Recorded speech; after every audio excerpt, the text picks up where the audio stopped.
서여윤아의 붉은색 플랫 슈즈가 값비싼 이탈리아산 대리석 바닥에 닿았다. 현관에 들어서는 순간 그녀는 평소와 다른 공기의 밀도를 느꼈다. 22살. 명문대 미술사학과 4학년에 재학 중인 그녀는 방금 전까지도 르네상스 시대의 걸작들에 대한 레포트 생각에 잠겨 있었다. 그녀의 미래는 빛나는 캔버스처럼 명확하고 희망찼다. 하지만 오늘 그녀의 집은 유령의 성처럼 고요했다. 늘 그녀를 반기던 가사도우미의 친절한 인사도, 거실 오디오에서 흘러나오던 쇼팽의 녹톤도 없었다. 공기 중에는 값비싼 방향제 냄새 대신 눅눅하고 무거운 침묵만이 감돌았다. 유나는 불안한 마음으로 거실을 가로질렀다. 벽에 걸린 수천만 원짜리 그림이 오늘따라 유독 음울해 보였다. 그녀는 며칠 전 아버지 서동일 회장의 표정이 어두웠던 것을 떠올렸다. 중견 건설사를 운영하는 아버지는 늘 자신만만했고, 어머니 김미희 여사는 사교계의 여왕처럼 화려했다. 유나는 그들의 완벽한 세계가 흔들릴 수 있다는 생각 자체를 해본 적이 없었다. 억눌린 흐느낌이 2층 서재에서 새어나오고 있었다. 그 소리는 마치 불길한 전조처럼 그녀의 심장을 옥죄었다. 유나가 굳게 닫힌 서재 문을 밀고 들어갔을 때 그녀가 마주한 것은 완벽한 절망의 풍경이었다. 김미희 여사는 명품 드레스가 구겨지는 것도 모른 채 바닥에 주저앉아 있었고, 그녀의 정성 들인 화장은 눈물과 마스카라로 범벅이 되어 있었다. 서동일 회장은 거대한 원목 책상 뒤에 서서 창밖에 텅 빈 정원만 바라보고 있었다. 엄마, 아빠, 무슨 일이에요? 유나의 목소리에 김미희 여사가 고개를 들었다. 그녀의 눈은 공포와 원망으로 가득 차 있었다. 유나야, 우리 이제 다 끝났어. 내 아버지가, 이 무능한 인간이. 그녀는 말을 잇지 못하고 다시 울음을 터뜨렸다. 서동일 회장이 마침내 돌아섰다. 그의 얼굴은 하룻밤 사이에 10년은 늙어 보였다. 회사, 부도 처리됐다. 그의 목소리는 모래알이 구르는 것처럼 건조했다. 모든 게 끝났어. 유나는 숨이 멎는 것 같았다. 부도요, 하지만 지난주에도 신규 프로젝트 수주했다고. 아버지가 쓴웃음을 지었다. 다 허상이었어. 밑 빠진 독에 물 붓기였다. 사채까지 끌어다 썼는데 결국 막지 못했다. 사채라고요. 유나의 눈이 커졌다. 그녀가 알던 아버지는 그런 위험한 도박을 할 사람이 아니었다. 그럼 우린 어떻게 되는 거예요? 이 집은요. 김미희 여사가 손톱을 깨물며 히스테릭하게 외쳤다. 이 집 당장 내일 아침이면 빨간 딱지가 붙을 거다. 내 동생 유진이는 유학은커녕 당장 학교도 그만둬야 할 판이야. 다 이 인간 때문이야.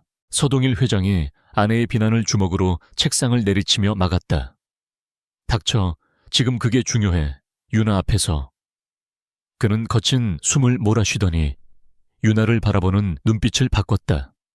그것은 더 이상 아버지의 눈빛이 아니었다. 살기 위해 지푸라기라도 잡으려는 절박한 짐승의 눈빛이었다. 유나야, 방법이 딱 하나 있다. 유나는 그 시선에 오싹함을 느꼈다. 무슨 방법이요?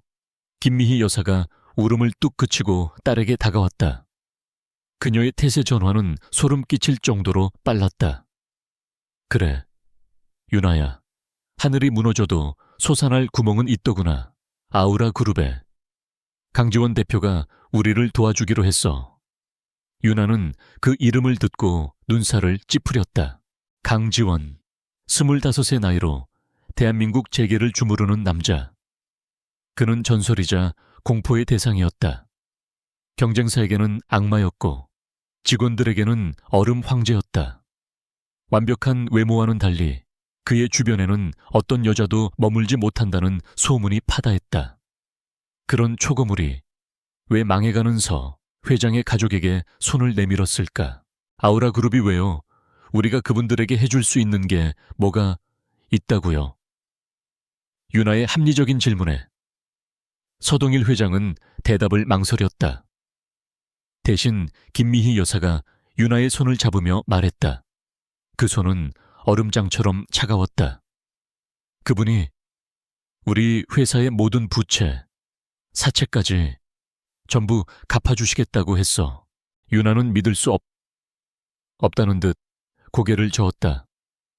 그럴 리가 없어요. 없어요. 세상에 공짜는 없잖아요. 조건을 뭘 걸었는데요.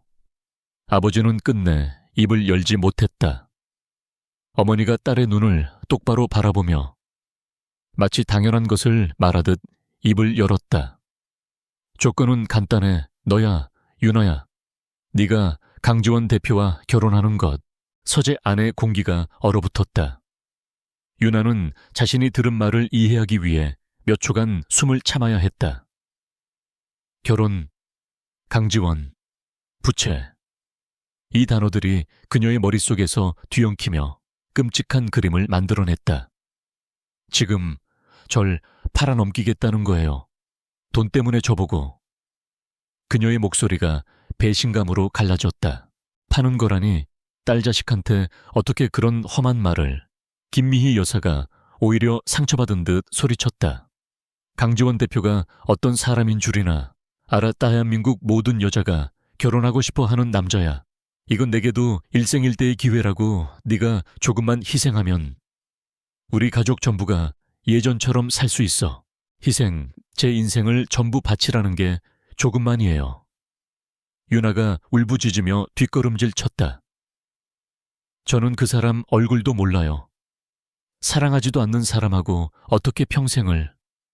제 꿈은요, 저는 파리에 가서 공부하고 싶단 말이에요. 그녀의 절규에 아버지가 무거운 목소리로 끼어들었다. 꿈 당장 내 아비가 감옥에 가게 생겼는데 꿈 타령이냐. 그가 책상 서랍에서 두꺼운 서류철을 꺼내 유나 앞에 테이블에 던졌다. 혼인 서약 및 계약서. 차가운 글씨가 유나의 심장을 찔렀다. 이미 변호사 검토까지 다 끝난 서류다. 네가 여기에 서명만 하면 즉시 우리 회사 계좌로 자금이 이체되고 모든 채권자에게 연락이 갈 거다. 유나는 떨리는 손으로 계약서를 넘겨보았다. 서유나, 은갑 강지원의 법적 아내로서의 의무를 다하며 을은 혼인 기간 중 갑의 명예를 훼손하는 어떠한 행위도 할 수 없으며 혼인 관계의 파기 권한은 전적으로 갑에게 귀속된다. 그것은 결혼 계약서가 아니라 노예 문서에 가까웠다. 그녀의 모든 자유와 권리는 갑에 승인해 있었다.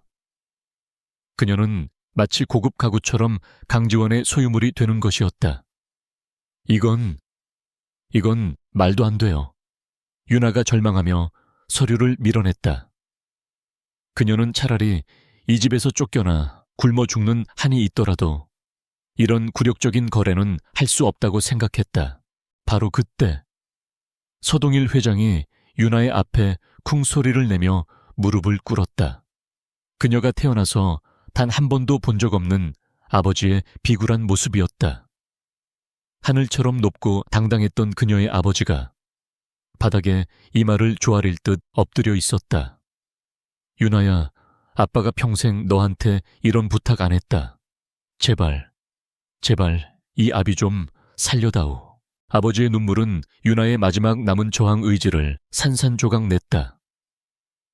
어머니는 옆에서 내 동생 유진이 생각은 안 하니 걔 인생까지 망칠 셈이야. 네가 거절하면 우린 다 같이 죽는 거야. 라며 그녀를 압박했다. 유나는 깨달았다. 이것은 선택의 문제가 아니었다. 그녀는 가족이라는 이름의 인질범들에게 붙잡힌 포로였고 이 계약서는 그녀의 몸값이었다. 차가운 눈물이 유나의 뺨을 타고 흘러내렸다. 그녀는 더 이상 소리치거나 저항할 힘도 남아있지 않았다. 그녀의 빛나던 미래는 이제 잿더미가 되었다. 그녀는 테이블 위에 놓인 몽블랑 만년필을 집어들었다. 그녀가 대학 입학 선물로 아버지에게 받은 그녀의 성공을 상징하던 펜이었다. 아이러니하게도 그 펜이 이제 그녀의 죽음에 서명하고 있었다. 그녀는 계약서의 마지막 장을 서윤아라고 적힌 빈칸을 노려보았다. 그녀의 손이 너무 심하게 떨려 펜을 제대로 쥘 수조차 없었다. 20살 생일, 아버지가 우리 딸, 원하는 건 뭐든 다 해줄게. 세상 최고로 행복하게 해줄게.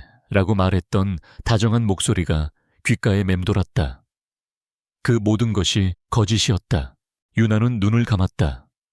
그리고 숨을 멈춘 채 자신의 이름을 한 글자 한 글자 적어 내려갔다. 나 펜촉이 종이를 긁는 소리가 마치 그녀의 영혼이 찢어지는 소리처럼 들렸다. 그녀의 서명이 완성되는 순간 김미희 여사는 가슴을 쓸어내리며 안도의 한숨을 내쉬었고 서동일 회장은 떨리는 손으로 휴대폰을 집어들었다. 강 대표님 비서실이죠? 예. 서 회장입니다.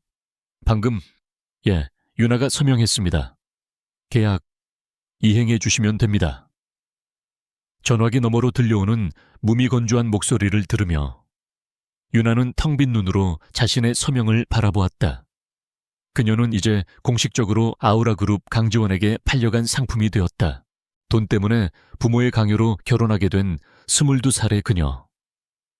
그녀는 이 차가운 거래 뒤에 자신을 지옥에서 구원할 상상조차 못한 거대한 사랑이 숨어 있다는 것을 까맣게 몰랐다.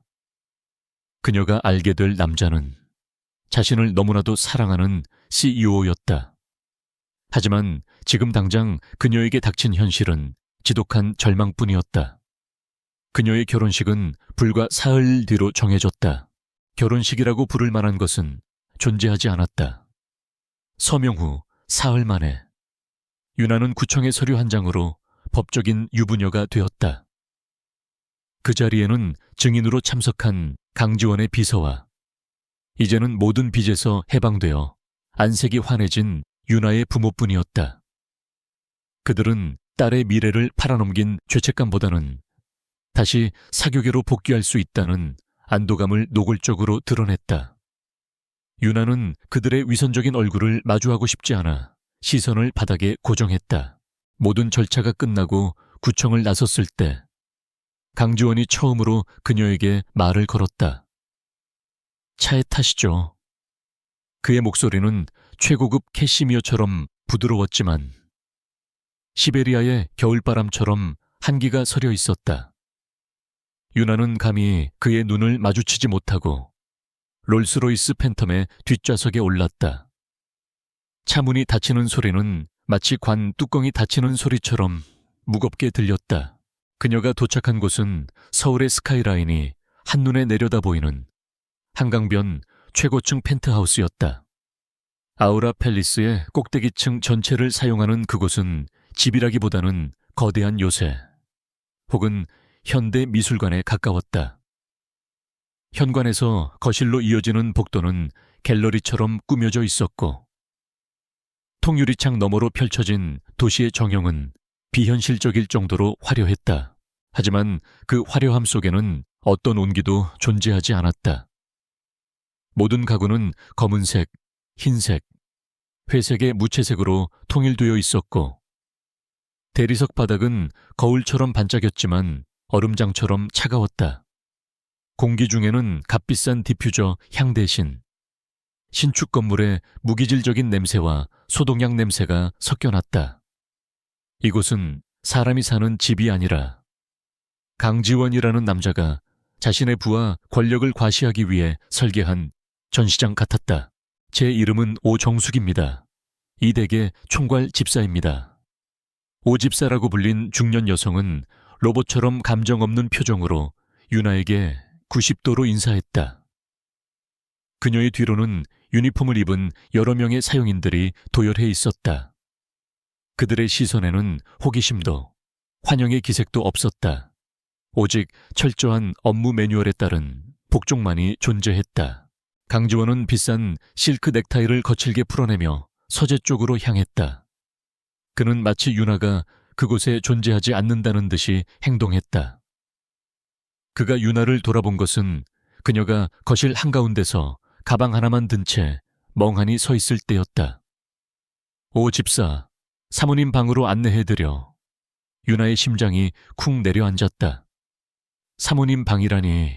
오 집사는 유나를 2층의 동쪽 끝에 있는 거대한 침실로 안내했다. 이곳이 사모님의 침실입니다. 대표님의 침실은 반대편 서쪽 윙계에 있습니다. 유나는 순간 안도감을 느꼈지만 이내 더 큰 비참함이 밀려왔다. 그는 그녀와 같은 공간에서 숨 쉬는 것조차 거부하는 것이었다. 이 결혼은 완벽한 쇼윈도였고 그녀는 그 무대 위에 던져진 소품에 불과했다. 방은 웬만한 오피스텔보다 컸다. 거대한 드레스룸에는 이미 그녀의 사이즈에 맞춰진 최고급 명품 옷들이 계절별로 걸려 있었고 욕실은 최고급 호텔 스위트룸을 방불케 했다. 하지만 그 모든 것이 유나에게는 감옥의 철창처럼 느껴졌다. 그녀는 드레스룸에 걸린 수천만 원짜리 드레스들을 밀치고 자신이 가져온 낡은 캔버스백을 구석에 밀어 넣었다. 첫날 밤은 그렇게 시작되었다. 유나는 거대한 침대에 홀로 누워 낯선 천장의 무늬를 세며 밤을 지새웠다. 지구 반대편에 있는 듯한 강주원의 침실에서는 아무런 소리도 들려오지 않았다. 그녀는 생각했다. 이 남자는 도대체 왜 이 막대한 돈을 지불하고 자신을 이 완벽한 감옥에 데려다 놓은 것일까? 복수일까? 아니면 그저 변덕스러운 부자의 수집벽일까? 다음 날 아침, 유나는 12인용의 거대한 식탁에 홀로 앉아 아침 식사를 했다. 강지원은 새벽 일찍 출근했다는 통보만이 오 집사를 통해 전달되었다. 그녀에게 주어진 것은 완벽하게 계산된 영양식단과 두둑한 신용카드 한 묶음이었다. 대표님께서 필요한 것은 무엇이든 이 카드로 구매하라고 하셨습니다. 한도는 없습니다. 유나는 쓴웃음을 지었다. 그는 그녀의 입을 막고 그녀의 자유를 속박하는 대가로 무제한 한도라는 목줄을 채운 것이었다. 그녀는 며칠 동안 펜트하우스 밖으로 한 걸음도 나가지 않았다. 아니, 나갈 수가 없었다. 그녀는 이 거대한 유리 상자 안을 유령처럼 배회했다. 서재에는 온갖 고전들이 꽂혀 있었지만 책을 펼쳐도 글자가 눈에 들어오지 않았다. 그녀는 미술사학도로서 그토록 보고 싶어 했던 원본 그림들이 복도에 걸려 있는 것을 보았다. 하지만 그 그림들은 그녀에게 아무런 감흥도 주지 못했다. 모든 것이 가짜처럼 느껴졌다. 그녀의 삶 자체가 거대한 위선과 기만 위에 세워졌기 때문이었다. 사용인들은 그녀를 사모님이라고 불렀지만 그들의 눈빛은 그녀를 투명 인간 취급했다. 그들은 강지원의 그림자였고 강지원이 그녀에게 무관심했기에 그들 역시 그녀에게 어떠한 인간적인 따뜻함도 보이지 않았다. 그녀는 철저히 고립되었다. 강지원은 일주일에 서너 번 집에 들어왔지만 그마저도 자정이 넘은 시각이었다. 그는 서재에서 잠시 업무를 보고는 자신의 침실로 직행했다. 유나는 그와 마주칠 기회조차 없었다. 그들은 법적으로 부부였지만 한 집에 사는 하숙인보다도 못한 사이였다. 유나는 점점 확신했다. 강주원은 그녀를 증오하는 것이 분명했다. 어쩌면 그는 자신에게 이런 거래를 강요한 서 회장에게 복수하기 위해 그의 가장 소중한 딸을 데려와 말려 죽이려는 것일지도 몰랐다. 일주일째 되던 날 밤, 유나는 갈증을 느껴 물을 마시기 위해 1층 주방으로 내려왔다. 그리고 그곳에서 처음으로 예상치 못하게 강지원과 마주쳤다. 그는 홈웨어 차림이 아닌 완벽하게 수트를 차려입은 모습으로 냉장고에서 물을 꺼내고 있었다. 그는 유나를 보고도 놀란 기색이 없었다. 마치 그녀가 그곳에 있을 것을 이미 알고 있었다는 듯이 무세운 문제라도 있습니까? 그의 목소리는 여전히 차가웠다. 유나는 자신도 모르게 고개를 저었다. 그녀는 이 남자에게서 느껴지는 압도적인 위압감에 숨이 막혔다. 25이라는 나이가 믿기지 않을 정도로. 그는 수십 년간 세상을 지배해온 왕처럼 보였다. 아니요, 그냥 목이 말라서 그는 물병을 그녀에게 건네는 대신 깨끗한 유리잔에 물을 따라 그녀 앞에 아일랜드 식탁에 놓았다. 기계적이고 예의 바른 동작이었지만 그 안에는 1g의 감정도 실려 있지 않았다. 필요한 게 있다면 오 집사에게 말하십시오. 나를 직접 상대할 필요는 없습니다. 그의 말은 비수처럼 유나의 가슴에 꽂혔다. 그는 그녀와 대화할 가치조차 느끼지 못하는 것이었다. 유나가 떨리는 목소리로 용기를 냈다. 왜 저였죠? 그녀는 답을 들을 수 없을 거라 생각했지만 꼭 묻고 싶었다. 왜 하필 저와 결혼하신 거예요? 돈 때문이라면 다른 방법도 많았을 텐데요. 강지원은 잠시 그녀를 바라보았다. 그의 짙은 눈동자는 깊이를 알 수 없는 심해와 같았다. 그는 대답 대신 시계를 확인했다. 곧 아침 7시입니다. 오늘부터 공식 일정이 있으니 준비하십시오. 30분 뒤에 오 집사가 도울 겁니다. 그리고 그는 유나를 스쳐 지나갔다. 그의 몸에서 나는 차가운 비누 향이 유나의 코끝을 스쳤다.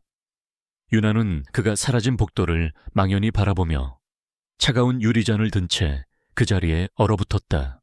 한편 자신의 침실로 돌아가지 않고 서재로 들어간 강지원은 모니터 앞에 섰다. 화면에는 방금 전 주방의 CCTV 영상이 재생되고 있었다. 그는 유나의 겁에 질린, 그러나 반항심이 깃든 눈빛을 몇 번이고 돌려보았다. 그녀가 왜 저였죠? 라고 물었을 때 그는 입안에서 맴도는 대답을 간신히 삼켰다. 그녀가 모르는 사실이 있었다. 그는 이 결혼을 위해 몇 년을 준비했다. 그는 그녀가 이 차가운 요새에서 겁에 질려 있다는 것을 알았다. 그는 당장이라도 달려가 그녀를 안아주고 싶었지만 그럴 수 없었다. 그녀를 둘러싼 위협은 아직 사라지지 않았고 그녀가 자신을 신뢰하기 전까지는 이 냉혹한 남편이라는 가면을 벗을 수 없었다. 그는 손을 굳게 말아쥐었다.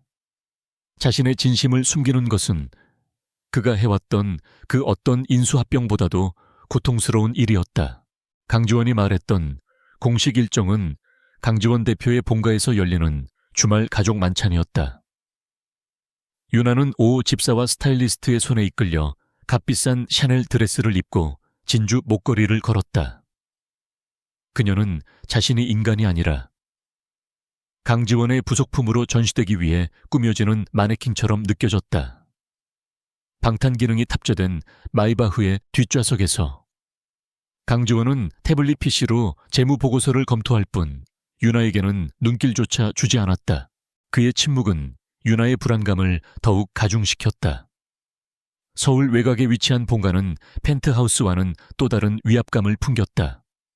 수십 년 된 거대한 소나무들로 둘러싸인 전통 한옥의 모습을 한 그곳은 강씨 일가가 얼마나 뿌리 깊은 권력을 가졌는지 보여주는 거대한 성체였다. 유나는 숨을 깊게 들이마시며 자신을 기다리고 있을 가시밭길을 예감했다. 거대한 대문을 지나 안으로 들어서자 이미 여러 대의 최고급 수입 세단들이 주차되어 있었다. 유나는 차에서 내리는 강지원의 팔에 손을 얹으라는 무언의 지시를 받았다. 그녀가 그의 팔을 잡자 차가운 조각상에 손을 대는 기분이 들었다. 그의 몸에서는 어떤 천도 느껴지지 않는 것 같았다. 그는 완벽한 연기를 하는 주연 배우였고 유나는 대사 한 줄 없는 엑스트라였다. 식사 자리는 화기애애함과는 거리가 멀었다. 강지원의 아버지, 즉 아우라그룹의 상광인 강철중 회장은 병석에 누워 참석하지 못했다. 그 대신 강 회장의 여동생이자 그룹의 문화재단을 이끄는 강미란 이사가 상석을 차지하고 있었다. 그녀의 날카로운 눈빛이 유나의 머리부터 발끝까지를 훑었다. 마치 경매장의 물건을 감정하는 듯한 무례하고 오만한 시선이었다. 그래, 네가 그 서 회장의 딸이로구나. 강미란의 목소리는 꿀처럼 달콤했지만 그 안에는 잘 벼려진 독이 숨겨져 있었다. 듣자 하니 아버지가 아주 큰 어려움을 겪었다던데. 그런 와중에 우리 지원이와 결혼할 결심을 하다니. 참 대단한 효심이야. 그렇지. 그녀의 말은 명백히 유나를 가족을 위해 돈에 팔려온 아이로 규정짓는 것이었다. 유나의 얼굴이 하얗게 굳었다. 그녀는 반박하고 싶었지만 계약서에 갑의 명예를 훼손하지 않는다는 조항이 떠올라 입술을 깨물었다. 다른 친척들 역시 흥미로운 연극을 관람하듯 두 사람을 지켜보며 수근거렸다. 얼굴은 반반하네. 결국 돈 보고 온 거지. 뭐 요즘 애들이 다 그렇지. 그들의 작은 속삭임들이 유나의 귀에 비수처럼 박혔다. 강지원은 여전히 무표정한 얼굴로 자신의 앞에 놓인 푸아그라를 썰고 있었다. 그는 이 굴욕적인 상황에 개입할 생각이 전혀 없어 보였다. 유나는 생각했다. 어쩌면 그는 자신을 이 자리에 일부러 데려와 망신을 당하게 함으로써 그녀의 길을 꺾고 감히 자신에게 대들 생각을 못하게 하려는 것일지도 모른다고. 그녀의 존재가 그에게도 수치스러운 것일 테니까. 강미라는 유나의 침묵을 완전한 굴복으로 받아들였다. 그녀는 와인잔을 우아하게 돌리며 만족스러운 미소와 함께 공격을 이어갔다. 미술사학을 전공했다지. 우리 문화재단에도 내 또래 인턴들이 아주 많단다. 아주 박봉에 허드레실이나 하는 자리지만 아니지. 이젠 사모님이시니 그런 허드레실은 할 필요가 없겠구나. 안 그런가요? 강 대표. 그녀의 노골적인 비웃음 섞인 말투에 식탁에 앉은 몇몇이 낮은 웃음을 터뜨렸다. 유나의 눈에 뜨거운 눈물이 고이기 시작했다. 그녀의 학문과 그녀가 사랑했던 모든 꿈이 허드레실로 치부되는 순간이었다. 그녀는 돈 때문에 결혼한 것은 사실이지만 자신의 정체성마저 이렇게 짓밟히는 것을 견딜 수는 없었다.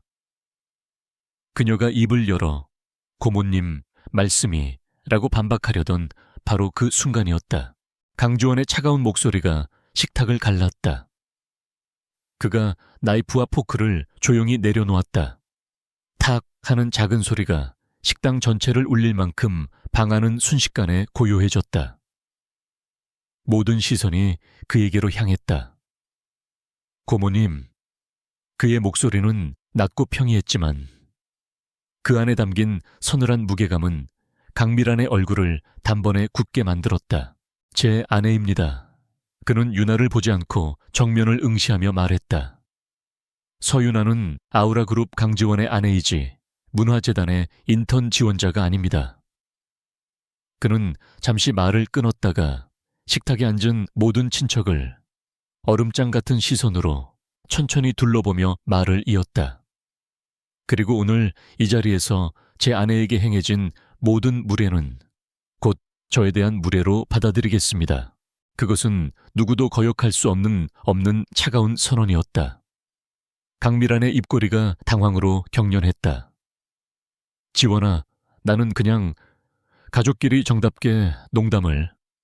강지원은 그녀의 말을 단호하게 잘랐다. 농담이 과하셨습니다. 아우라의 안주인에 대한 예우는 곧 저에 대한 예우입니다.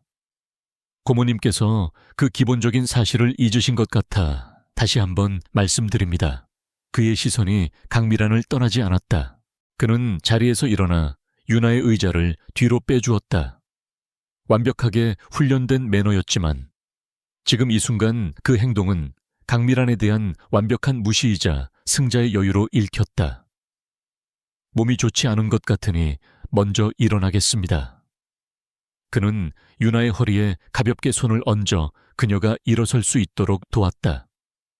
그 누구도 감히 그들을 막아서거나 더 이상 말을 붙이지 못했다. 유나는 강지원의 단단한 손에 이끌려 밖으로 나왔다. 그의 손은 그녀의 허리를 단단히 감싸고 있었고 그 감촉이 너무나도 생경했다. 돌아오는 차 안. 그는 다시 침묵의 가면을 썼다. 하지만 유나는 더 이상 그의 침묵을 단순한 무관심으로 받아들일 수 없었다. 그는 방금 자신을 제 아내라고 칭하며 아우라 그룹의 막강한 실세인 고모로부터 그녀를 완벽하게 보호했다. 펜트하우스에 도착하자마자 긴장이 풀린 유나는 휘청거렸다. 극심한 스트레스가 두통과 메스꺼움으로 한꺼번에 몰려왔다. 온몸에서 식은땀이 비오듯 흘렀다. 사모님, 오 집사가 놀라 그녀를 부축하려 했지만 강지원이 한 발 빨랐다. 그가 유나의 팔을 붙잡아 자신의 품으로 끌어당겼다. 다들 물러가. 그의 단호한 명령에 사용인들이 썰물처럼 사라졌다.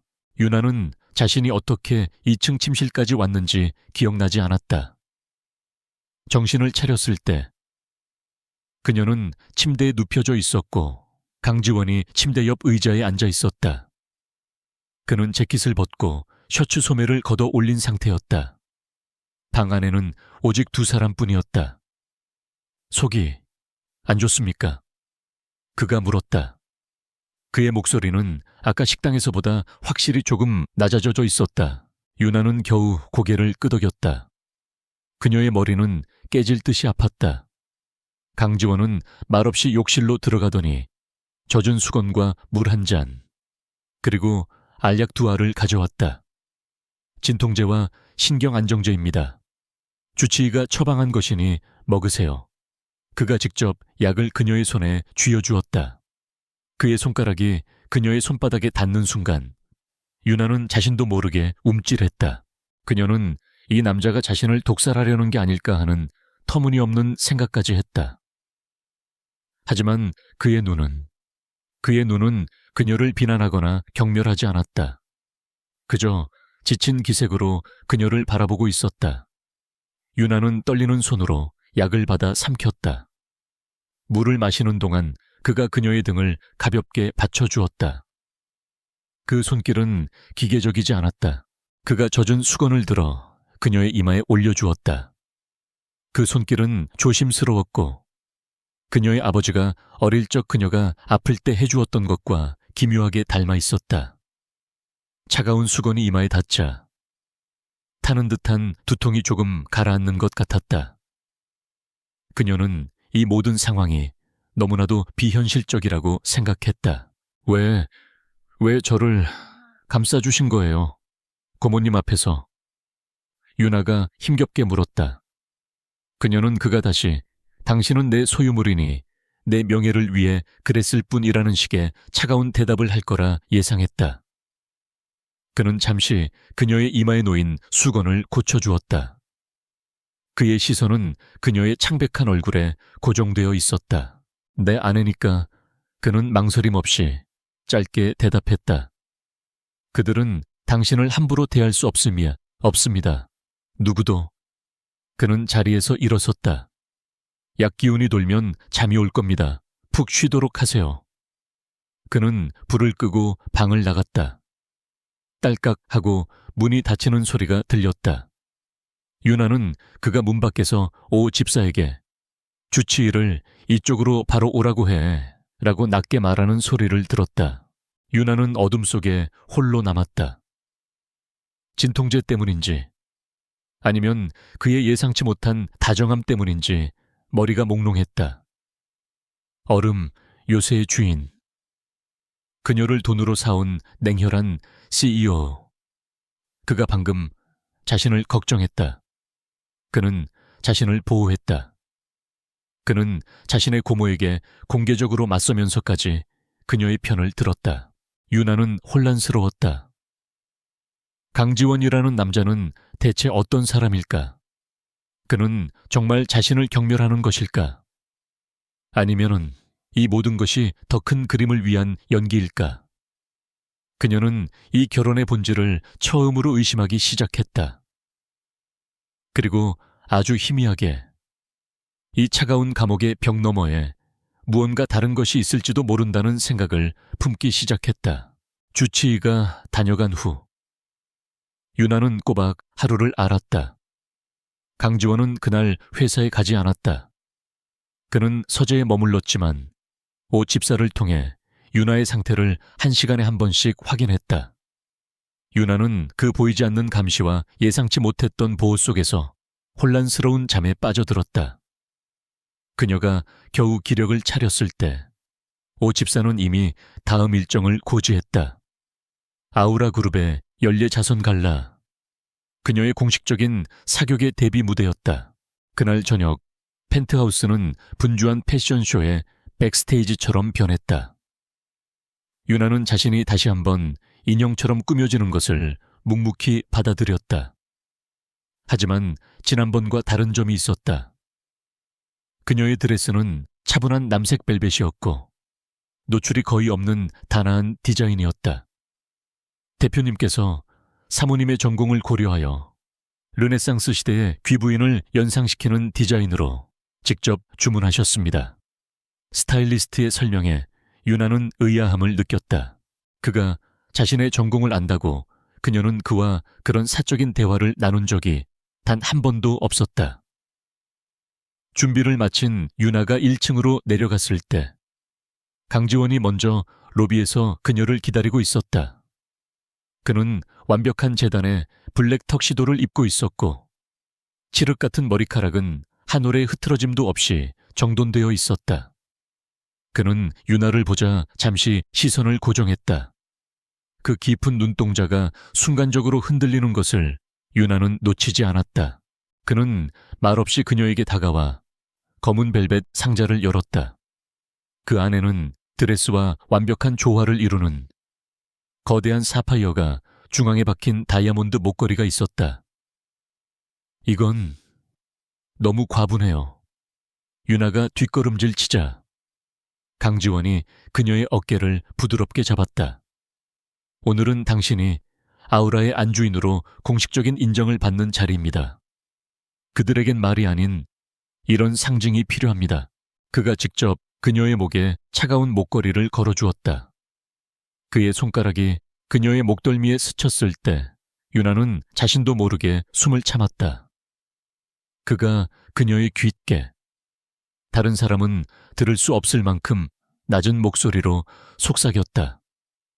오늘 밤 많은 상어들이 당신을 물어뜯으려 할 겁니다. 절대 그들 앞에서 약한 모습을 보이지 마십시오. 당신은 내 아내니까. 그의 목소리는 명령이었지만 그 안에는 기묘한 격려가 담겨 있었다. 갈라가 열리는 호텔의 연회장은 그야말로 부와 권력의 정점이었다. 수백 개의 카메라 플래시가 두 사람이 탄 롤스로이스를 향해 터졌다. 강지원이 먼저 내리고 유나에게 손을 내밀었다. 유나가 그의 손을 잡고 차에서 내리는 순간 모든 플래시가 그녀에게 집중되었다. 강지원 대표의 아내, 서 회장의 딸이다. 세기의 결혼, 억측과 호기심이 가득한 속삭임이 사방에서 들려왔다. 유나는 자신도 모르게 움츠러들었다. 그때 강지원이 그녀의 허리를 단단히 감싸 안으며 자신의 몸 쪽으로 끌어당겼다. 고개 드세요. 그들이 원하는 건 당신의 두려움입니다.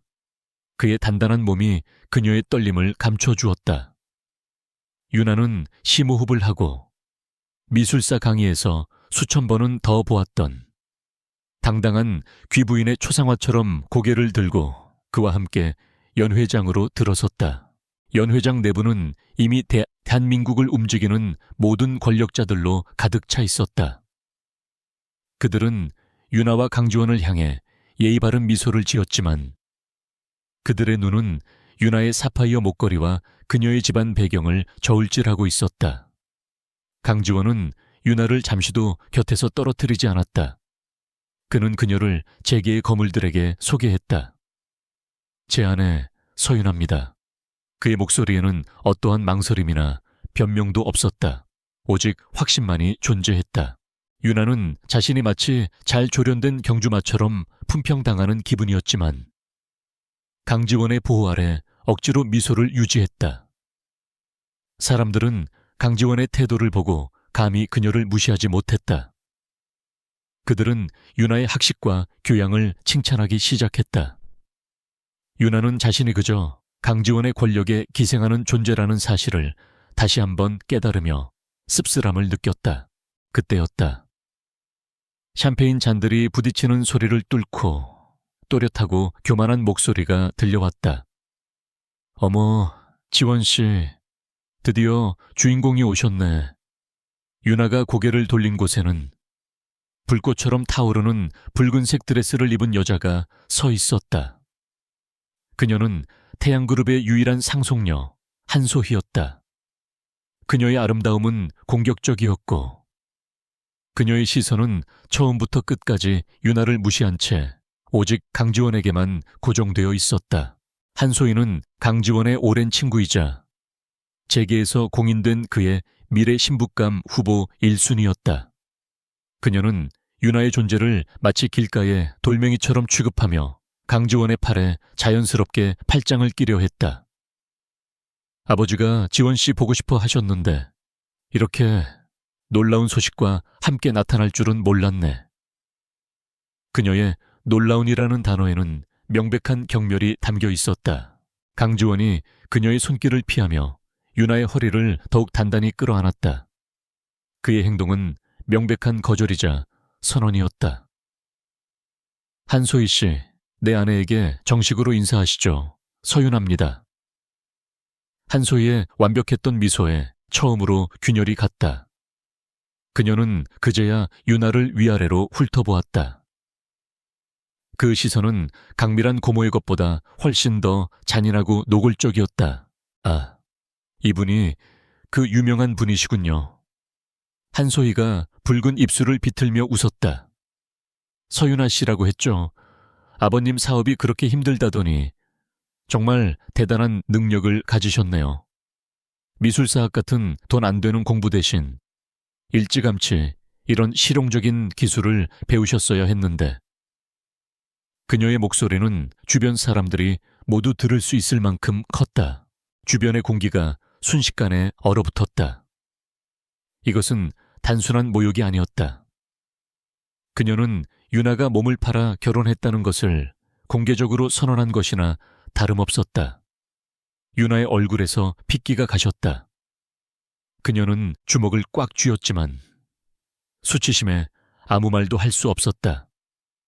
그녀의 꿈과 학문, 그리고 그녀의 존재 자체가 돈에 팔리는 기술로 전락했다. 유나가 눈물을 터뜨리기 직전 강지원의 손이 그녀의 어깨를 감쌌다. 그의 손은 얼음장처럼 차가웠지만 이상하게도 그 차가움이 유나를 진정시켰다. 강지원은 한소희를 바라보았다. 그의 눈에는 어떤 감정도 실려 있지 않았다. 하지만 그 무감정한 시선이 오히려 한소희를 압도했다.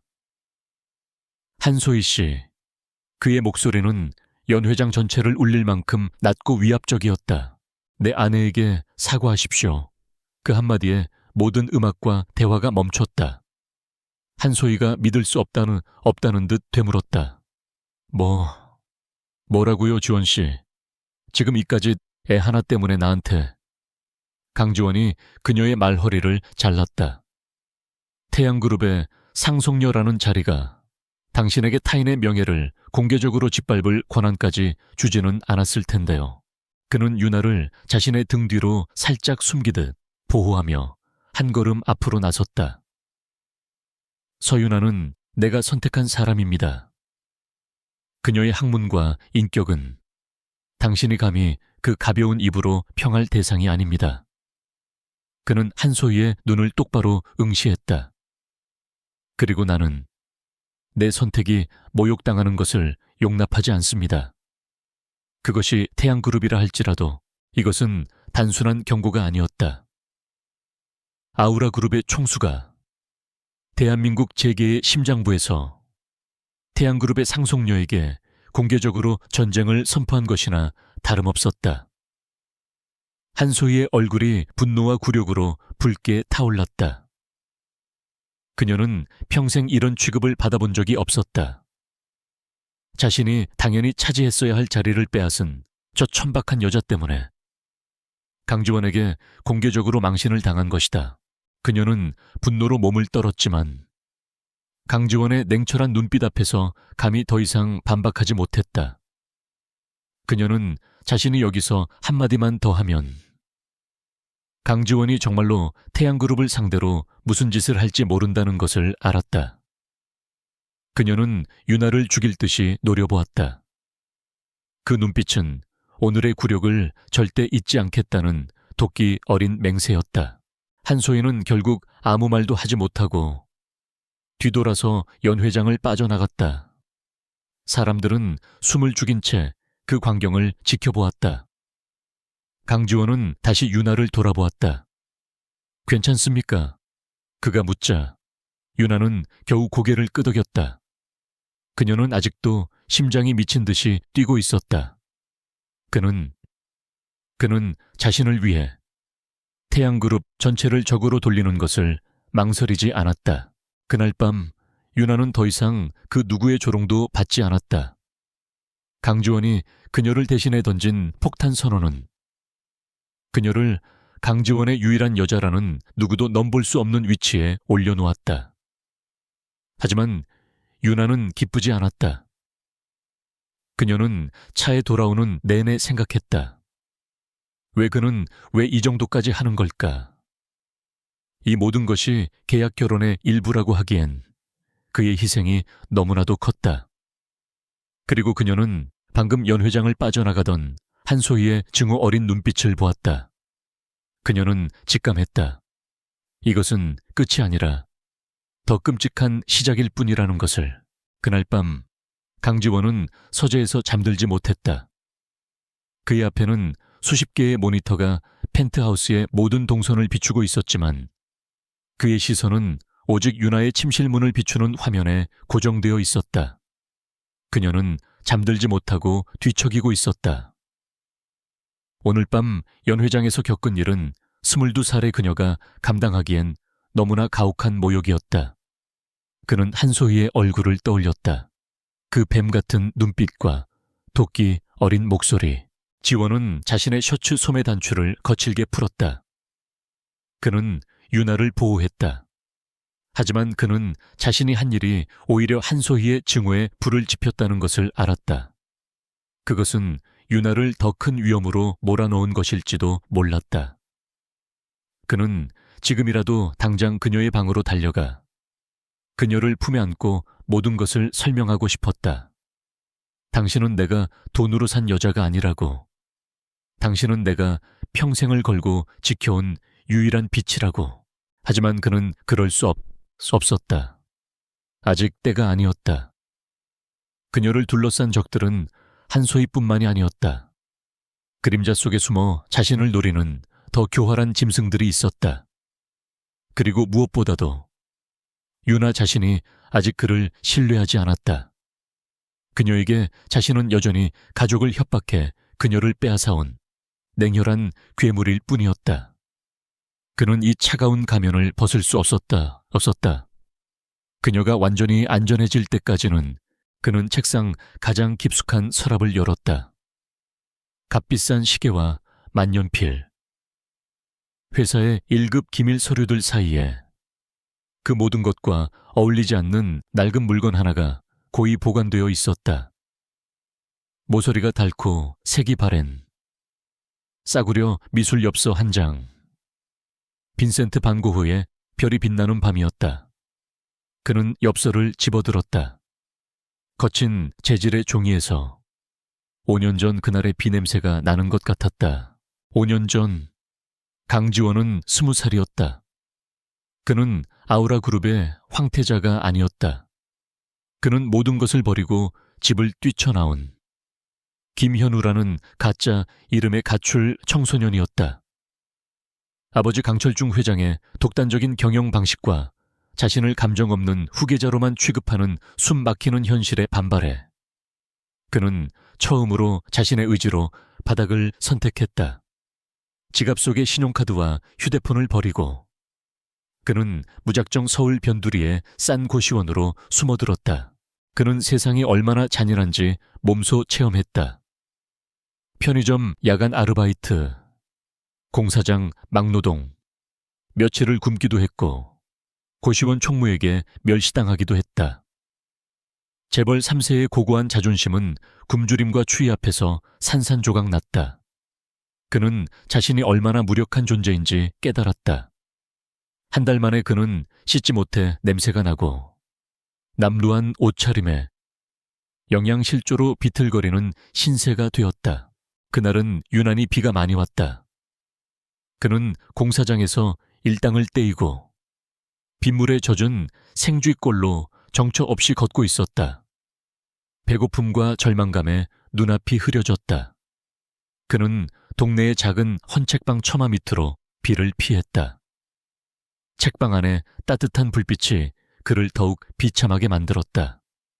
그때 헌책방 주인이 나와 그를 향해 소리쳤다. 거기 더러운 놈 썩 꺼져. 어디서 물을 뚝뚝 떨어뜨리면서 장사 방해해. 지원은 반박할 힘도 없었다. 그는 그저 멍하니 서 있었다. 그때였다. 아저씨, 그러지 마세요. 이분도 비 피하시는 거잖아요. 맑고 단단한 목소리. 교복을 입은 한 여학생이 책방 안에서 걸어 나왔다. 서윤아였다. 5년 전의 그녀는 지금보다 더 앳됐지만 그 당찬 눈빛만은 변함이 없었다. 여기요. 그녀가 자신의 우산을 지원에게 내밀었다. 지원은 멍하니 그녀를 바라보았다. 됐어요. 난 괜찮아요. 저는 집 가까워요. 그녀는 그에게 우산을 억지로 쥐어주더니 책방 주인에게 꾸벅 인사하고는 가방을 머리에 인 채 빗속으로 뛰어들 준비를 했다. 지원은 자신도 모르게 그녀를 붙잡았다. 이러지 마요. 감기 걸려요. 그가 처음으로 내뱉은 의미 있는 말이었다. 유나는 그제야 그의 얼굴을 제대로 보았다. 꾀죄죄한 행색이었지만 그 안에 숨겨진 날카로운 눈빛과 절망감을 그녀는 보았다. 그녀는 그가 위험한 사람이 아니라 그저 길을 잃은 사람이라는 것을 직감했다. 그녀는 그를 다시 처마 밑으로 끌어당겼다. 그럼 비 그칠 때까지만 같이 있어요. 나 아저씨한테 책값 받아야 해서 어차피 기다려야 해요. 그들은 좁은 처마 밑에 나란히 섰다. 유나는 가방에서 따뜻한 캔커피 2개를 꺼내 하나를 그에게 건넸다. 지원은 태어나서 처음으로 느껴보는 아무런 대가도 바라지 않는 순수한 온기에 손을 떨었다. 왜 나한테? 그가 묻자 유나가 어깨를 으쓱했다. 그냥요. 추워 보이셔서. 그녀는 자신의 가방에서 전공서적을 꺼내 읽기 시작했다. 미술사 책이었다. 미술 좋아해요. 지원이 물었다. 유나의 눈이 반짝였다. 네, 완전요. 전 나중에 꼭 파리에 가서 루브르에서 원 없이 그림 보고 싶어요. 특히 렘브란트요. 사람들은 어둡다고 하지만 저는 그 어둠 속에서 빛을 찾는 게 너무 멋있어요. 그녀는 자신의 꿈에 대해 가난한 행색의 낯선 남자에게 스스럼 없이 이야기했다. 그녀의 목소리에는 어떤 그늘도 없었다. 그녀는 그를 동정하거나 멸시하지 않았다. 그저 한 명의 사람으로 대했다. 지원은 난생 처음으로 강지원이 아닌 나 자신을 봐주는 사람을 만난 기분이었다. 빗소리가 조금 잦아들자 유나가 가방에서 작은 엽서 한 장을 꺼냈다. 별이 빛나는 밤이었다. 그녀는 뒷면에 무언가를 적어 그에게 건넸다. 이거요. 오늘 헌책방에서 샀는데 그냥 힘내시라고요. 엽서 뒷면에는 서툰 필체로 이렇게 적혀 있었다. 별은 어두울 때 가장 밝게 빛난다.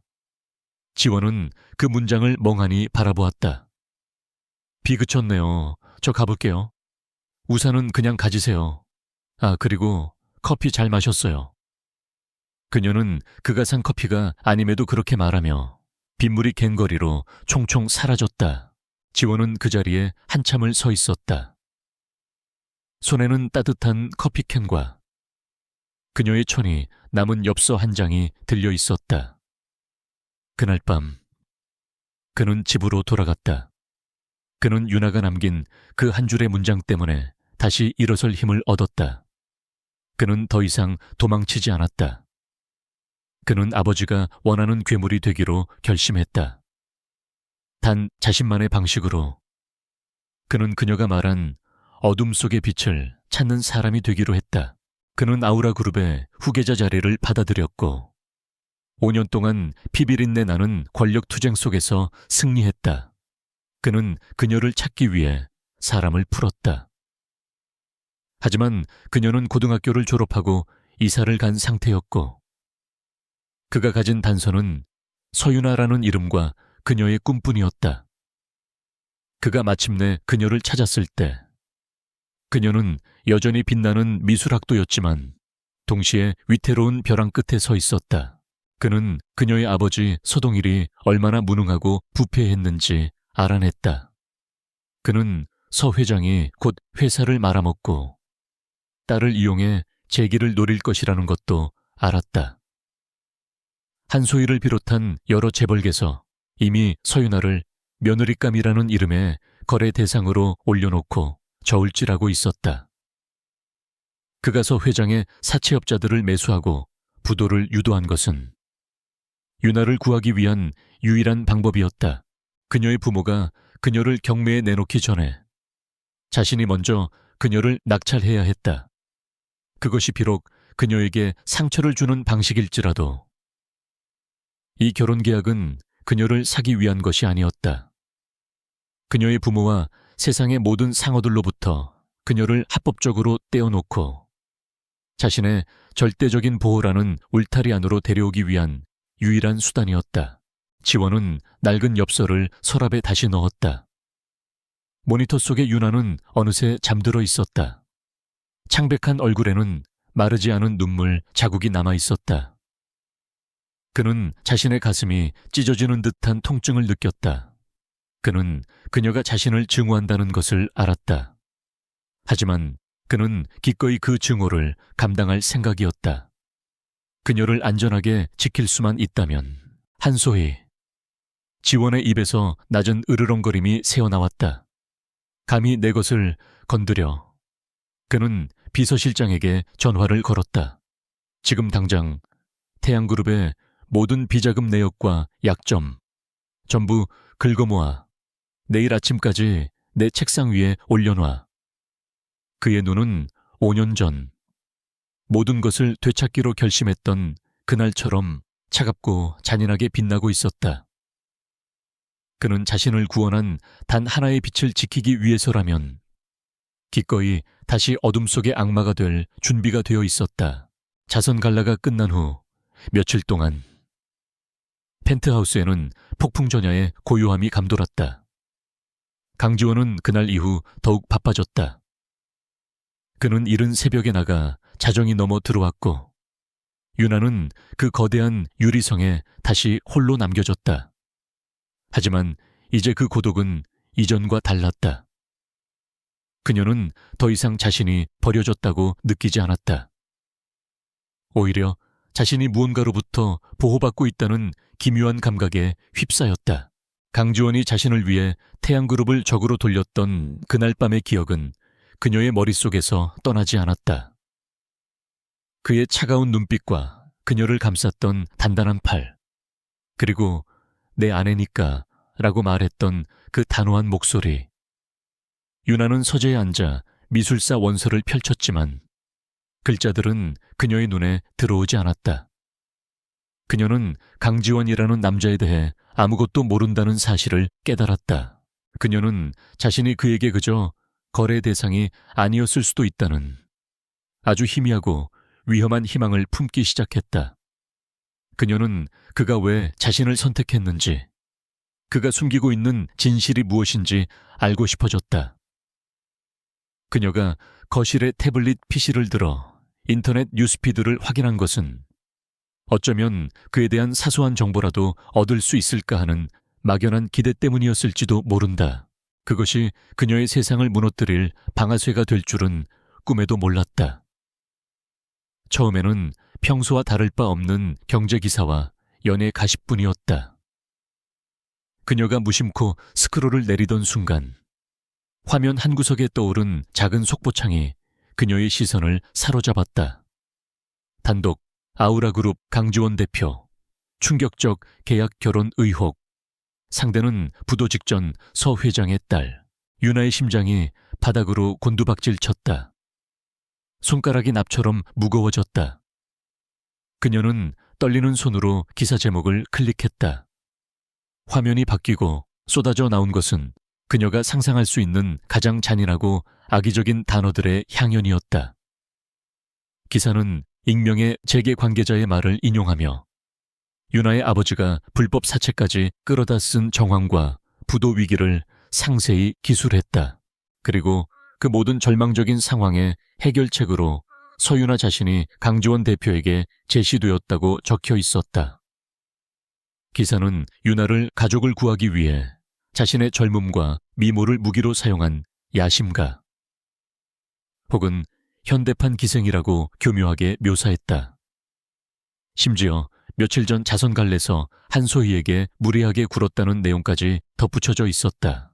이것은 한소희의 복수였다. 유나는 숨이 막혔다. 강지원이 그녀를 보호하기 위해 했던 행동이 오히려 한소희에게는 유나가 강지원을 등에 업고 오만하게 군다는 완벽한 증거로 사용된 것이었다. 유나는 태블릿을 떨어뜨릴 뻔했다. 아니야, 이건 사실이 아니야. 나는 강요당했어. 하지만 누가 그녀의 말을 믿어줄까? 이 기사는 너무나도 정교하게 유나를 파렴치한 기회주의자로 몰아가고 있었다. 그녀는 공포에 질려 다른 기사들을 검색했다. 이미 수십 개의 언론사에서 해당 기사를 받아쓰고 있었다.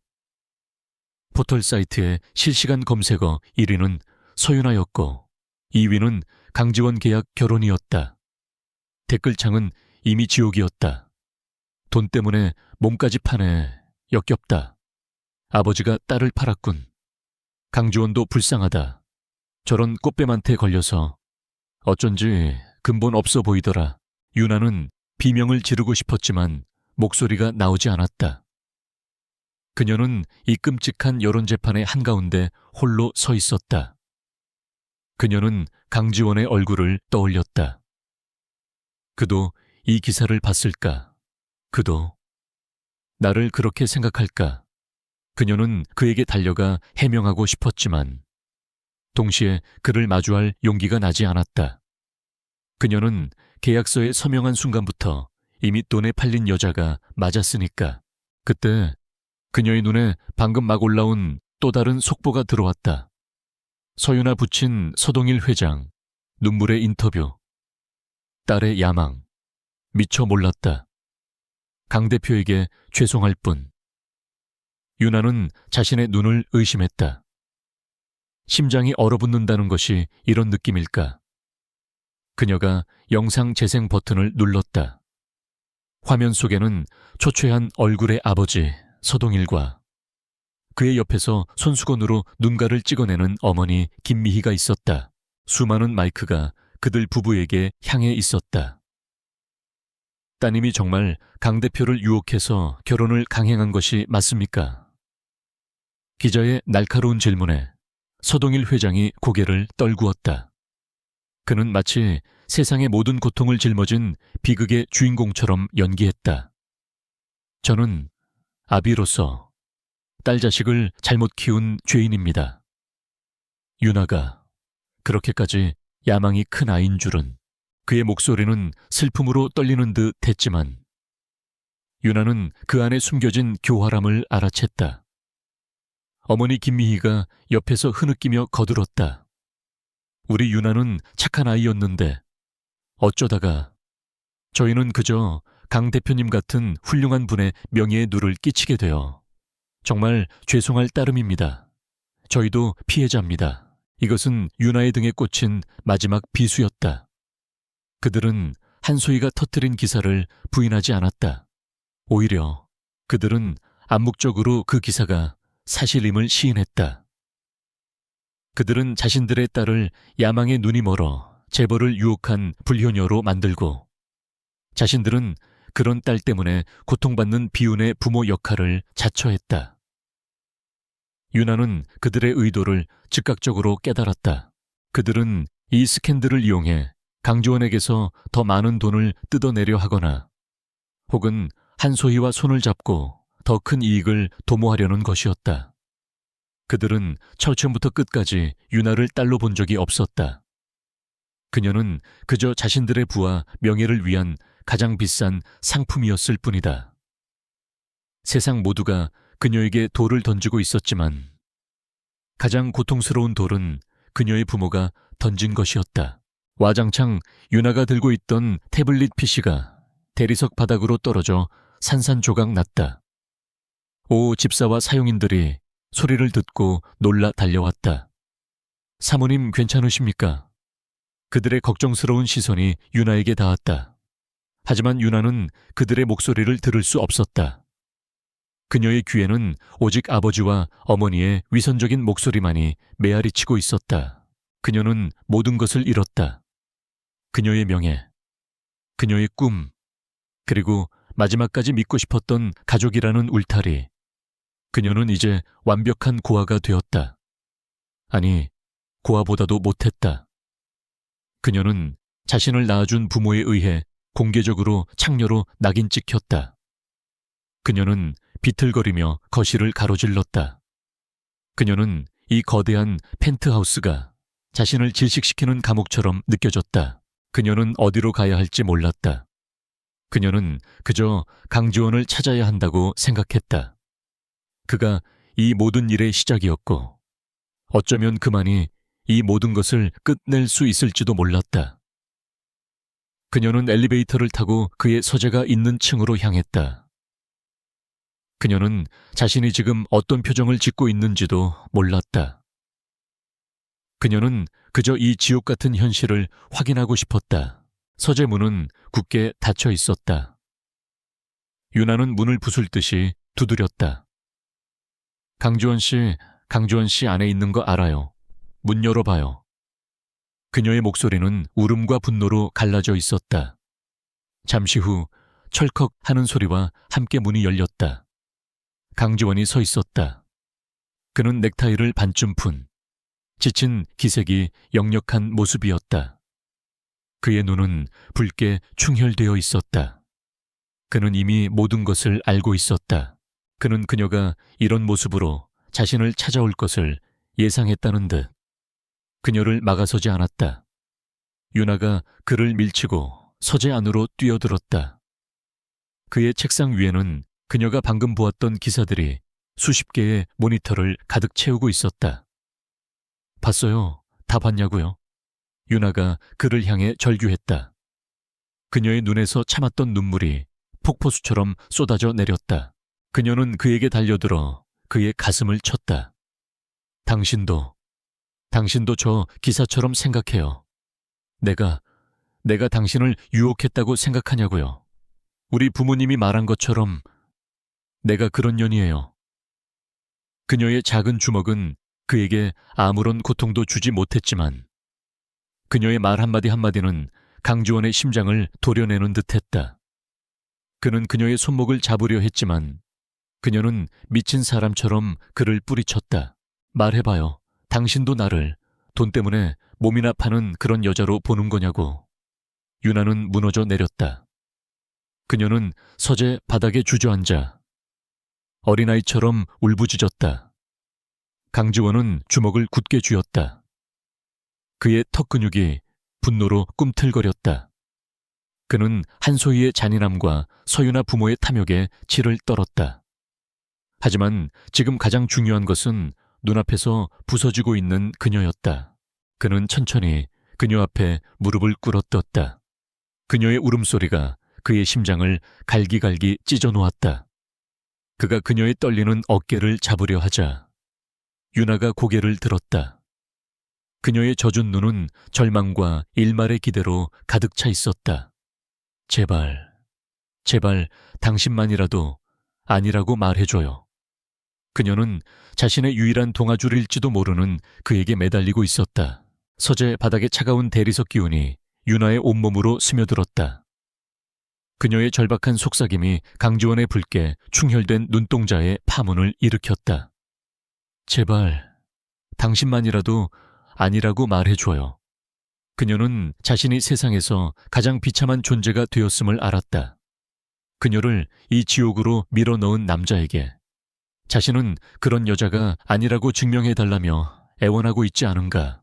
강주원은 그녀 앞에 꿇었던 무릎을 천천히 일으켰다. 그는 대답 대신 바닥에 주저앉아 있는 그녀를 향해 손을 내밀었다. 그의 손은 크고 단단했으며 어떤 망설임도 없었다. 유나는 그 손을 멍하니 바라보았다. 이것은 동정일까?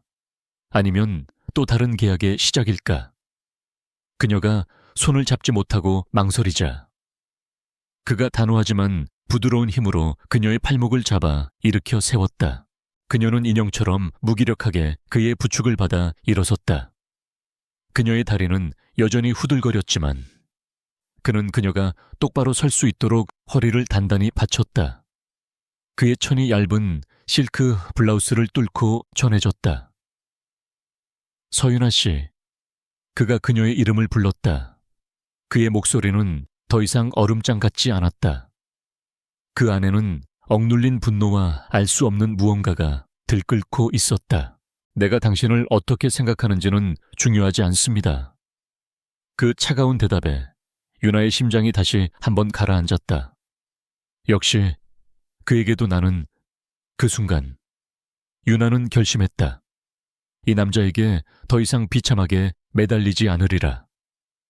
그녀는 그에게서 한 걸음 물러서며 마지막 남은 자존심을 끌어모았다. 그녀는 눈물을 닦고 그의 눈을 똑바로 마주보았다. 이혼 해주세요.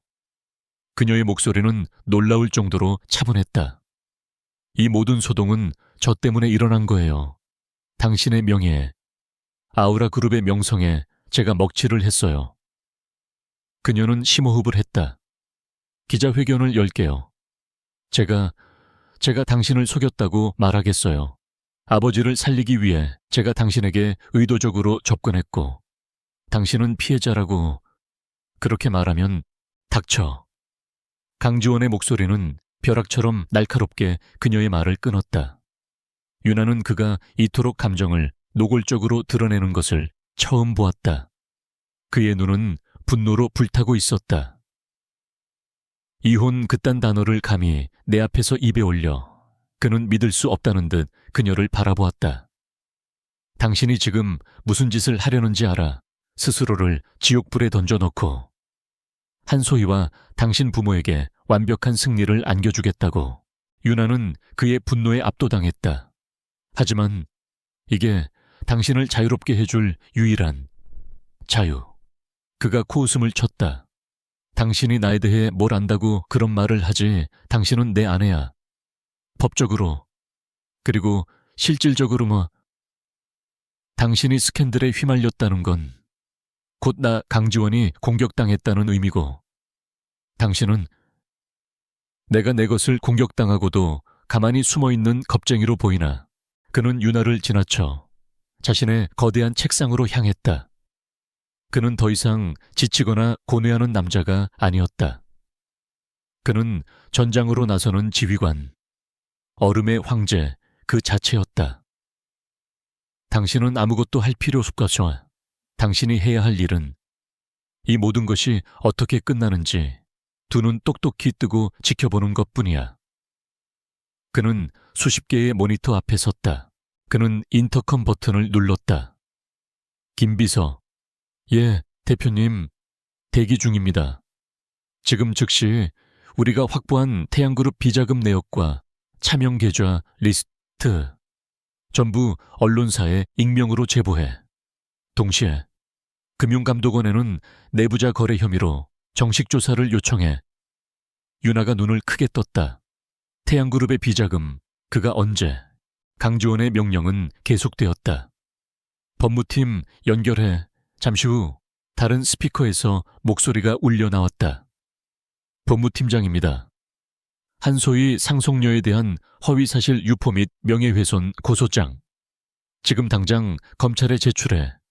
그리고 우리가 준비했던 플랜 B, 태양그룹 계열사들에 대한 불공정 거래 관행 증거자료, 공정거래위원회에도 동시에 발송하도록. 그의 목소리는 감정 한 점 없이 냉철했지만 그 내용은 태양그룹의 심장을 겨누는 비수였다. 그는 이미 모든 것을 준비하고 있었다.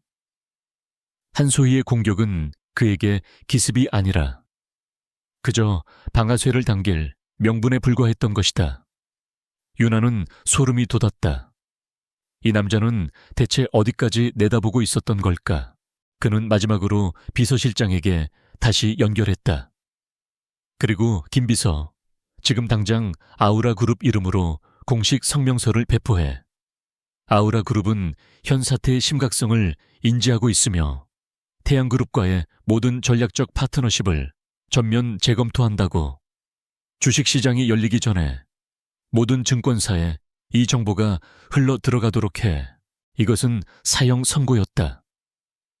대한민국 1위 기업인 아우라그룹이 태양그룹과의 관계를 끊겠다는 선언은 내일 아침 태양그룹의 주가를 휴지 조각으로 만들기에 충분한 위력이었다. 한소희는 유나라는 작은 사냥감을 공격하려다 자신의 제국 전체를 사냥터에 내놓은 꼴이 되었다. 어떻게 이럴 수가. 유나가 중얼거렸다. 그녀는 강지원의 압도적인 힘과 그 치밀함에 공포마저 느꼈다. 그는 단순히 돈이 많은 CEO가 아니었다. 그는 적의 목을 망설임 없이 물어뜯는 냉혹한 전략가였다. 그녀가 이혼을 입에 올리며 그의 명예를 걱정했던 것이 우스울 정도였다. 그는 자신의 명예 따위가 아니라 자신의 소유물을 건드린 자들에 대한 처절한 응징을 하고 있었다. 그때 강지원이 마지막 화면 하나를 유나가 볼 수 있도록 돌렸다. 그리고 당신이 가장 걱정하는 것. 화면에는 영상 파일 하나가 떠 있었다.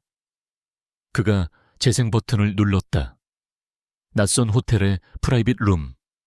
그곳에는 유나의 부모, 서동일 회장과 김미희 여사가 앉아 있었다. 그리고 그들 맞은편에는 한소희의 측근으로 보이는 남자가 앉아 있었다. 영상 속에서 김미희 여사가 교활한 미소를 지으며 말했다. 기사는 아주 마음에 들게 잘 나왔더군요. 우리가 약속대로 인터뷰에서 유나를 야망에 찬 딸로 만들어줬으니 한 상무님도 약속을 지키셔야죠. 당초 약속했던 금액의 2배는 주셔야겠어요. 우리 딸 명예까지 팔았는데 이 정도는 받아야 하지 않겠어요. 서동일 회장이 고개를 끄덕이며 거들었다. 강지원이 녀석이 우리 유나를 얼마나 감싸고 도는지. 이번 일로 두 사람 사이가 완전히 틀어지면 우리 유나를 위로해줄 새로운 사람이 필요하겠죠. 그게 한 상무님이 원하는 그림 아닙니까? 그러니 추가 금액을 입금해 주시면 우리가 유나를 설득해서 이혼 서류에 도장을 찍도록 만들 수도 있습니다. 유나는 자신의 귀를 의심했다. 그녀의 부모는 처음부터 한소희와 한패였다. 그들은 단순히 기사를 이용한 것이 아니라 적극적으로 딸을 팔아넘기는 데 동조하고 심지어 이혼을 종용하며 추가적인 돈을 요구하고 있었다.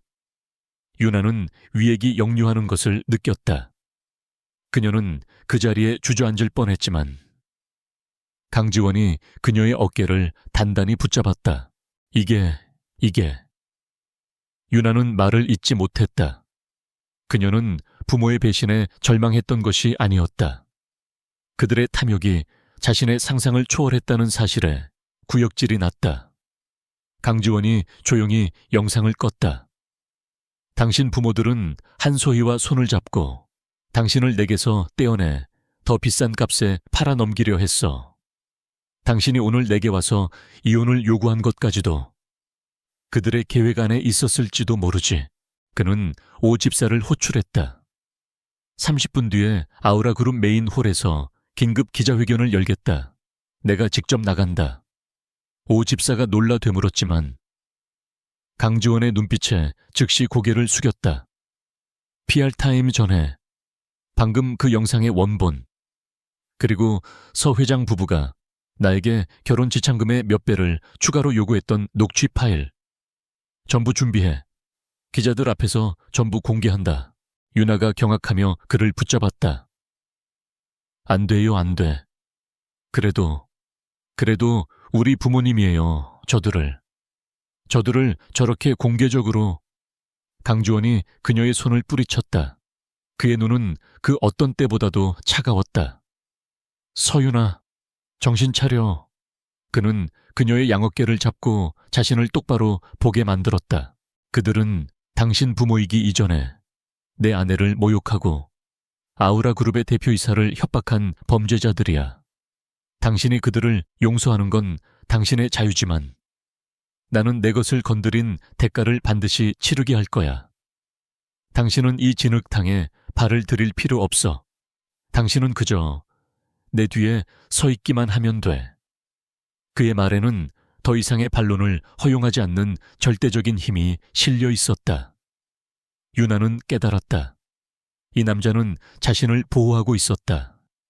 가장 잔인하고 가장 철저하며 가장 완벽한 방식으로. 강지원이 기자회견을 위해 펜트하우스를 떠난 후 서재에는 유나 홀로 남겨졌다. 시간은 멈춘 듯 흘러가지 않았다. 그녀는 그가 떠난 자리를 멍하니 바라보았다.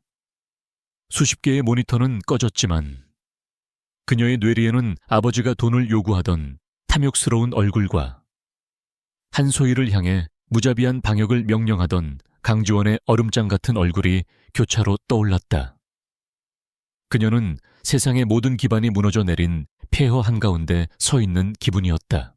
그녀의 부모는 그녀를 배신한 것을 넘어 그녀를 미끼로 더러운 거래를 하고 있었다. 그리고 그녀를 돈으로 샀다고 생각했던 남자는 자신의 모든 것을 걸고 그녀를 지키기 위해 전쟁을 선포했다. 그녀는 무엇을 믿어야 할지, 누구를 원망해야 할지 알 수 없었다. 그녀는 이 거대한 혼돈 속에서 길을 잃었다. 강지원은 도대체 왜 이 정도까지 하는 걸까? 그가 지키려는 것이 아내라는 타이틀인가? 아니면 서윤아라는 인간인가? 몇 시간이 흘렀는지 모른다. 서재 문이 다시 열리고 강지원이 들어섰다. 그의 셔츠는 땀에 젖어 있었고 완벽했던 머리카락은 흐트러져 있었다. 그는 기자들 앞에서의 전쟁을 막 끝내고 돌아온 장수처럼 보였다. 그의 얼굴에는 깊은 피로감이 서려 있었지만 그의 눈은 그 어느 때보다도 강렬하게 유나를 향해 있었다. 그는 넥타이를 거칠게 풀어 책상 위에 던졌다. 모든 것이 끝났습니다.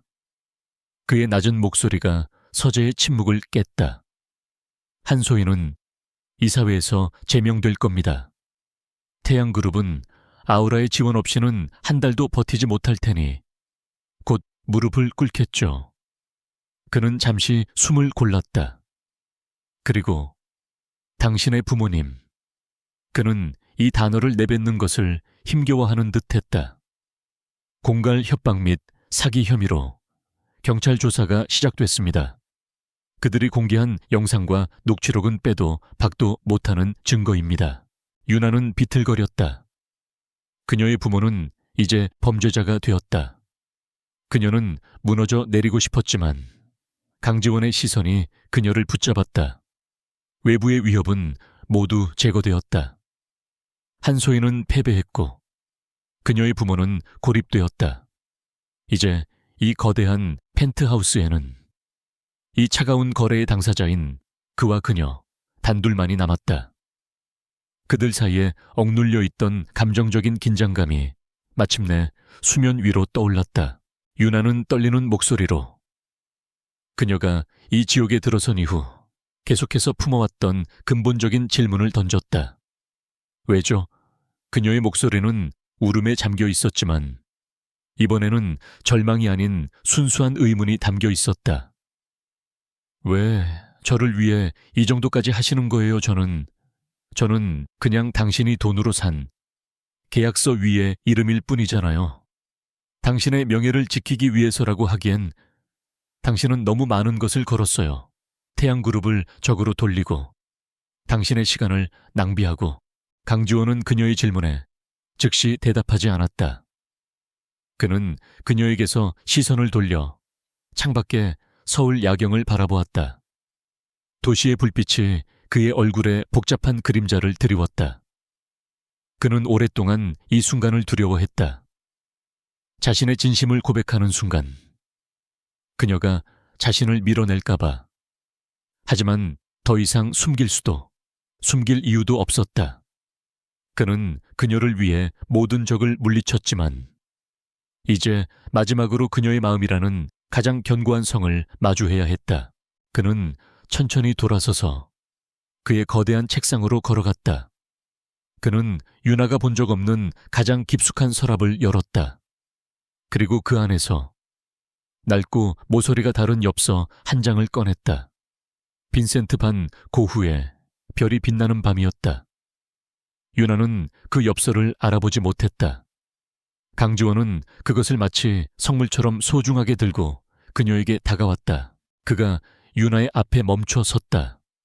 그는 그녀의 눈을 깊고 슬픈 눈으로 바라보며 엽서를 내밀었다. 이것 기억합니까?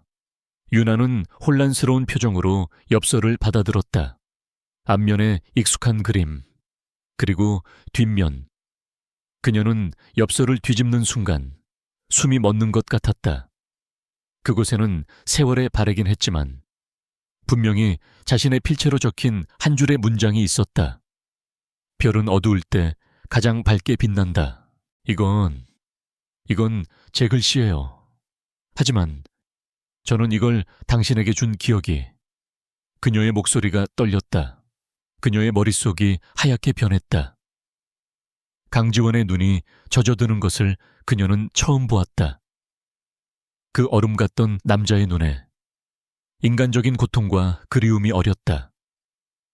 5년 전, 늦은 봄, 비가 쏟아지던 날이었습니다. 그의 목소리는 아득한 과거로 향하고 있었다. 서울 변두리의 작은 헌책방 처마 밑 교복을 입은 여학생이 비에 젖은 생쥐꼴을 한 남자에게 따뜻한 캔커피와 이 엽서를 건넸습니다. 유나의 눈이 믿을 수 없다는 듯 커졌다. 그녀의 기억 저편에 잊혔던 풍경이 떠올랐다. 비를 피하던 날, 남루한 행색이었지만 유난히 눈빛만은 날카로웠던 길 잃은 사람. 그게 당신. 강지원이 고개를 끄덕였다. 그때 나는 강지원이 아니었습니다. 모든 것을 버리고 집을 뛰쳐나온 김현우라는 가짜 이름의 가출 청소년이었죠. 그는 처음으로 자신의 가장 깊은 상처를 드러냈다. 아버지의 압박과 후계자라는 무게에 짓눌려 도망쳤던 날들, 바닥까지 떨어졌던 절망, 그리고 그 절망의 끝에서 만난 유나. 나는 그날 죽으려고 했습니다. 세상 그 누구도 나를 필요로 하지 않는다고 생각했죠. 그의 고백에 유나는 손으로 입을 막았다. 하지만 당신이 나타났습니다. 당신은 낯선 사람에게 아무런 대가도 바라지 않고 당신의 우산과 커피 그리고 이 희망의 메시지를 주었습니다. 당신은 나를 사람으로 봐준 유일한 사람이었습니다. 그는 유나의 손에 들린 엽서를 부드럽게 쓰다듬었다. 당신은 모를 겁니다. 그날 당신의 그 작은 친절이 나를 다시 살게 했다는 것을. 나는 그 엽서를 붙들고 다시 집으로 돌아갔습니다. 지옥이라도 기꺼이 버텨내기로 결심했습니다. 당신이 말한 어둠 속의 빛을 언젠가 나도 찾겠다고, 그리고 당신을 다시 찾겠다고. 유나는 눈물조차 흘리지 못했다. 이 모든 이야기는 그녀가 상상할 수 있는 범위를 넘어섰다. 나는 5년 동안 당신을 찾았습니다. 내가 그룹을 완전히 장악하고 당신을 지킬 힘을 가졌다고 생각했을 때 마침내 당신을 찾았죠. 그의 목소리가 다시 차갑게 가라앉았다. 하지만 내가 본 것은 여전히 빛나고 있는 당신과 그런 당신을 돈 때문에 팔아넘기려 하는 당신의 부모, 그리고 당신을 호시탐탐 노리는 한소희 같은 하이에나들이었습니다. 그가 유나의 어깨를 잡았다. 그의 손은 불처럼 뜨거웠다. 서윤아, 내가 왜 당신과 결혼했는지 이제 알겠습니까? 유나는 고개를 저었다. 그녀는 아무 생각도 할 수 없었다. 그 계약서, 그건 당신을 사기 위한 문서가 아니었습니다. 당신을 그 지옥 같은 집에서, 그 탐욕스러운 부모에게서 합법적으로 떼어놓기 위한 유일한 방법이었습니다. 내가 당신을 아내라는 이름으로 내 성 안에 가두지 않으면 그들이 당신을 갈기갈기 찢어 놓을 테니까. 그의 억눌렸던 감정이 폭발했다. 내가 왜 당신을 차갑게 대했는지 압니까? 내가 왜 당신을 멀리했는지 알아. 당신에게 내 진심을 들키는 순간 당신이 나를 5년 전에 그 순수했던 소녀가 지금의 이 괴물 같은 나를 경멸할까봐, 당신이 나를 두려워할까봐. 하지만 그것보다 더 무서웠던 건 내가 당신을 지키지 못하는 거였습니다. 유나는 그제야 모든 것을 깨달았다.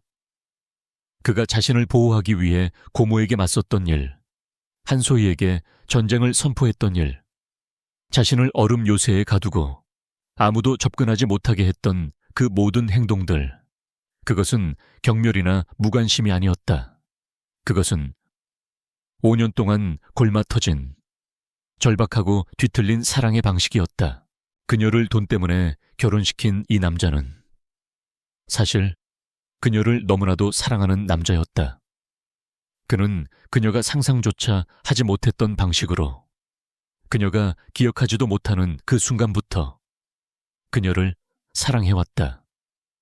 강지원은 그녀의 젖은 뺨을 감쌌다. 그의 눈에서 마침내 한 줄기 눈물이 흘러내렸다. 그 완벽한 CEO의 가면이 완전히 벗겨지는 순간이었다. 사랑합니다, 유나 씨. 5년 전 그날부터 단 한순간도 당신을 사랑하지 않은 적이 없습니다. 그는 그녀의 이마에 조심스럽게 입을 맞추었다. 유나는 낡은 엽서를 가슴에 쥔 채 그 자리에 얼어붙었다. 유나는 낡은 엽서를 든 채 그 자리에 얼어붙어 있었다. 강지원의 고백은 지난 며칠간 그녀가 겪은 모든 충격적인 사건들보다 더 거대하고 압도적이었다. 그녀를 둘러싼 세상이 무너져 내린 것이 아니라 완전히 재구성되고 있었다. 이 차가운 펜트하우스는 감옥이 아니었다. 그것은 5년 동안 그녀를 기다려온 한 남자의 절박한 피난처였고, 그녀를 보호하기 위한 뒤틀린 요새였다. 그녀는 엽서 뒷면에 서툰 글씨와 눈앞에 서 있는 대한민국 최고 CEO의 젖은 눈을 번갈아 보았다. 5년 전에 꾀죄죄했던 청년과 지금의 완벽한 남자가 하나의 이미지로 겹쳐졌다. 그가 겪었을 고통, 그녀를 찾기 위해 보냈을 시간, 그리고 그녀를 보호하기 위해 기꺼이 감수했을 오명. 그 모든 것이 그녀의 심장을 무겁게 눌렀다. 그녀는 이제 이 남자의 냉혹함이 아닌 그 안에 숨겨진 깊은 고독을 보았다. 강지원은 그녀의 침묵에 고통스러운 표정을 지었다. 그는 수천 개의 시나리오를 시뮬레이션해 왔지만 이 순간 그녀가 어떤 반응을 보일지는 도저히 예측할 수 없었다. 그는 그녀가 자신을 밀어내거나 이 모든 것을 자신을 속이기 위한 또 다른 거짓이라고 비난할까봐 두려웠다. 유나 씨, 그가 조심스럽게 그녀의 이름을 불렀다. 유나는 천천히 고개를 들었다. 그녀는 울고 있지 않았다. 그 대신 깊이를 알 수 없는 혼란과 연민, 그리고 이제 막 싹트기 시작한 어떤 감정이 뒤엉킨 눈으로 그를 바라보았다. 그녀는 엽서를 조심스럽게 그의 책상 위에 내려놓았다. 그리고 그녀는 누구도 예상하지 못한 행동을 했다. 그녀는 한 걸음 다가가 차갑고 단단하기만 했던 그의 가슴에 지친 머리를 기댔다. 당신도 많이 힘들었겠네요. 그녀의 작은 속삭임에 강지원의 온몸이 굳었다. 그는 지난 5년간 상상했던 모든 재회의 순간 중 이런 위로를 받게 될 줄은 몰랐다. 그는 그녀를 안아주기 위해 팔을 들었지만 5년간 굳어진 냉정함이 그를 망설이게 했다.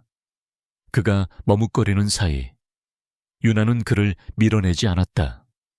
그는 조심스럽게 마치 깨지기 쉬운 보물을 다루듯 그녀의 떨리는 어깨를 감쌌다.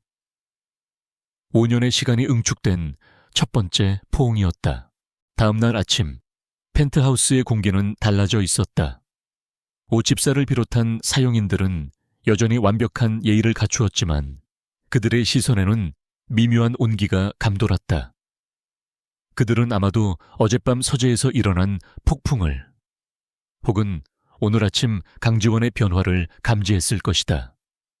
강지원은 평소처럼 새벽 일찍 일어났지만 회의 자료 대신 주방에서 서성이고 있었다.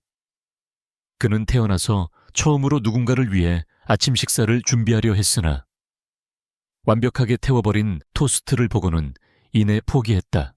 유나가 침실에서 나왔을 때 그는 마치 중대한 인수합병 프레젠테이션을 앞둔 사람처럼 긴장한 채로 그녀를 맞이했다. 일어났습니까? 저 주치의가 당신이 영양실조 직전이라고 해서. 그는 거대한 식탁 대신 아침 햇살이 드는 작은 보조 테이블에 정갈하게 차려진 2인분의 한식 아침 식사를 가리켰다.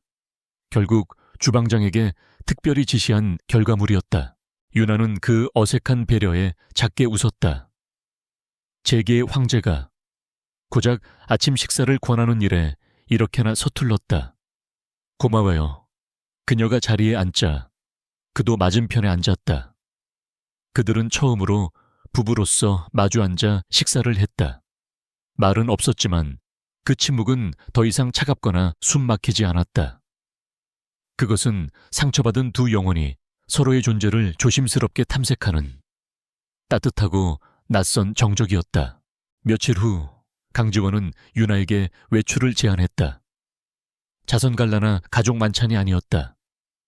당신이 좋아할 만한 곳이 있습니다. 그는 그녀에게 최고급 드레스 대신 그녀가 결혼 전 입었던 편안한 면, 원피스와 카디건을 입게 했다. 롤스로이스 대신 평범한 제네시스 세단이 지하 주차장에서 그들을 기다리고 있었다. 운전은 강지원이 직접 했다. 차가 도착한 곳은 서울 시내의 번잡한 거리가 아닌 5년 전 그들이 만났던 변두리 동네였다. 헌책방은 이미 사라지고 작은 카페가 들어서 있었다. 하지만 그 거리를 감싸고 있던 특유의 낡고 조용한 분위기는 여전히 남아있었다. 여길 어떻게... 유나가 놀라 중얼거렸다. 강지원이 차를 세우고 그녀의 손을 잡았다.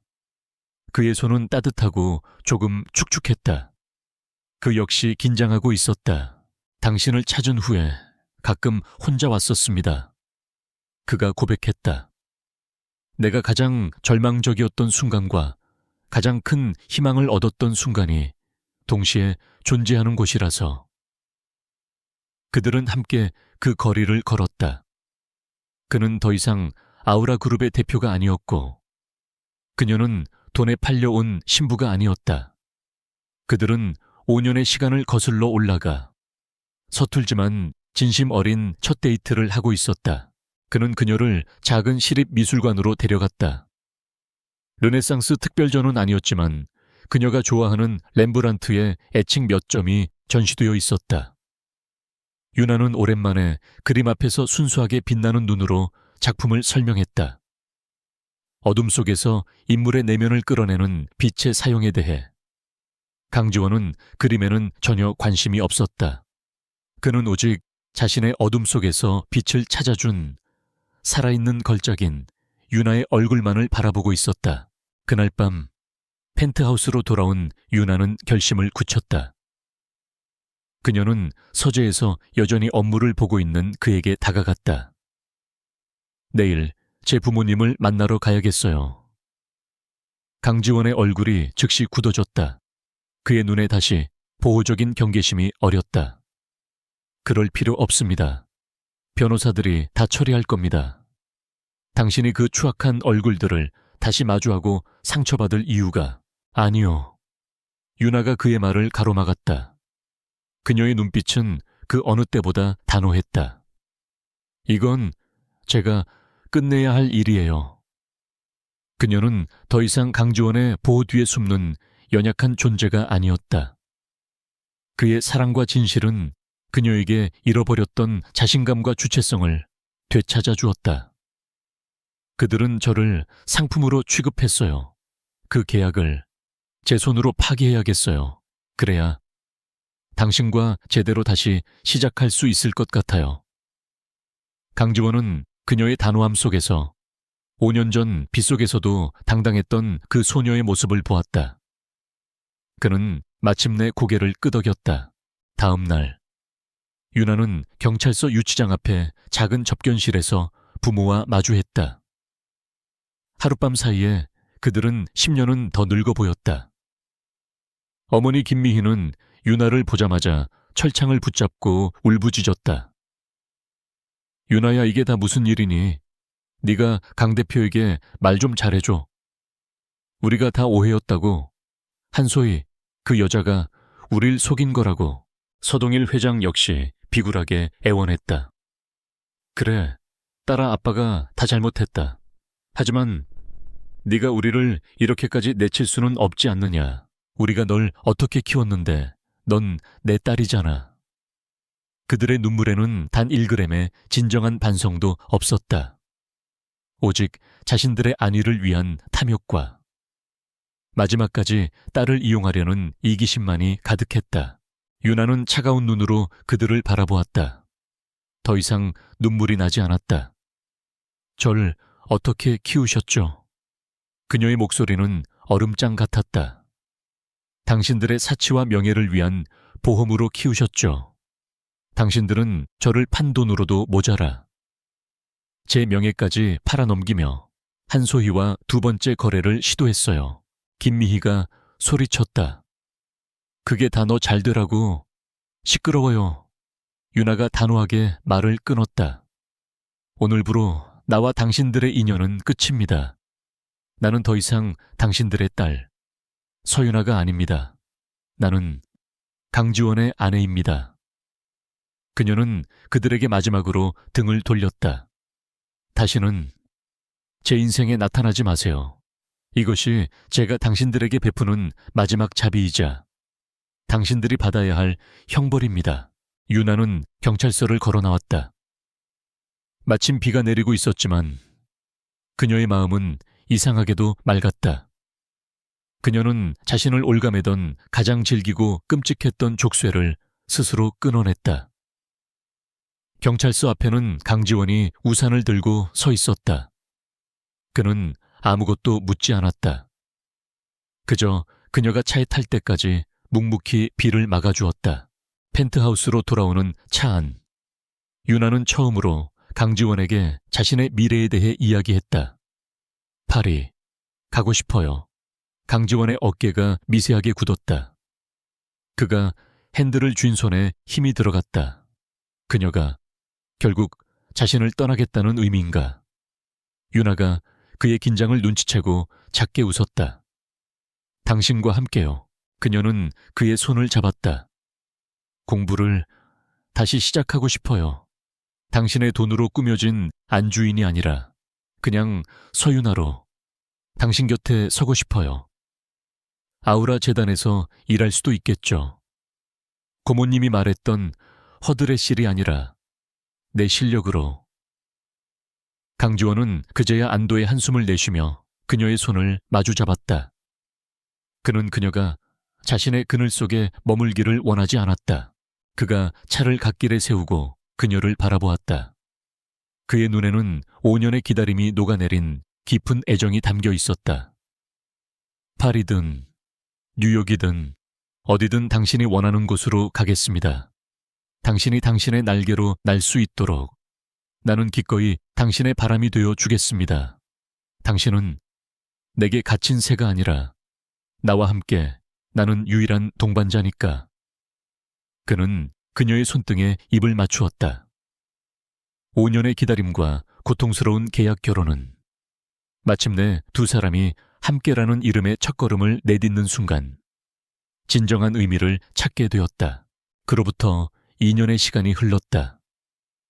아우라 아트센터의 메인 홀은 수백 명의 인파와 축하의 샴페인 잔이 부딪히는 소리로 가득 찼다. 24살의 서윤아는 단상에 서서 자신이 직접 기획한 첫 번째 대규모 전시회의 개막을 알리는 연설을 막 마친 참이었다. 그녀의 목소리는 2년 전 절망 속에서 계약서에 서명하던 22살의 떨리는 목소리가 아니었다. 그것은 자신의 분야에서 전문성을 인정받은 자신감 넘치고 명료한 큐레이터의 목소리였다. 박수갈채가 쏟아졌다. 어둠 속의 빛 렘브란트와 동시대 화가들이라는 제목의 이 전시는 그녀의 석사 논문을 기반으로 한 야심찬 기획이었다. 그녀는 지난 2년간 파리에서 강지원의 전폭적인 지원을 받으며 학업에 매진했고 귀국 후 아우라 문화재단의 최연소 수석 큐레이터로 발탁되었다. 그녀는 더 이상 강지원의 트로피 와이프가 아니었다. 언론과 예술계 인사들은 그녀를 강 대표의 사모님이 아닌 서윤아 관장이라고 불렀다. 그녀는 자신의 이름과 실력으로 이 자리에 섰다. 연설을 마치고 단상에서 내려오는 그녀를 향해 스포트라이트가 터졌다. 그녀는 그 눈부신 빛 속에서도 자신을 향해 빛나는 단 하나의 시선을 정확히 찾아냈다. 강지원이었다. 그는 연회장의 가장 앞줄이 아닌 조금 떨어진 기둥 옆에서 그녀를 지켜보고 있었다. 그는 여전히 아우라 그룹의 냉철한 황제였고 그에게 감히 말을 거는 사람은 많지 않았다.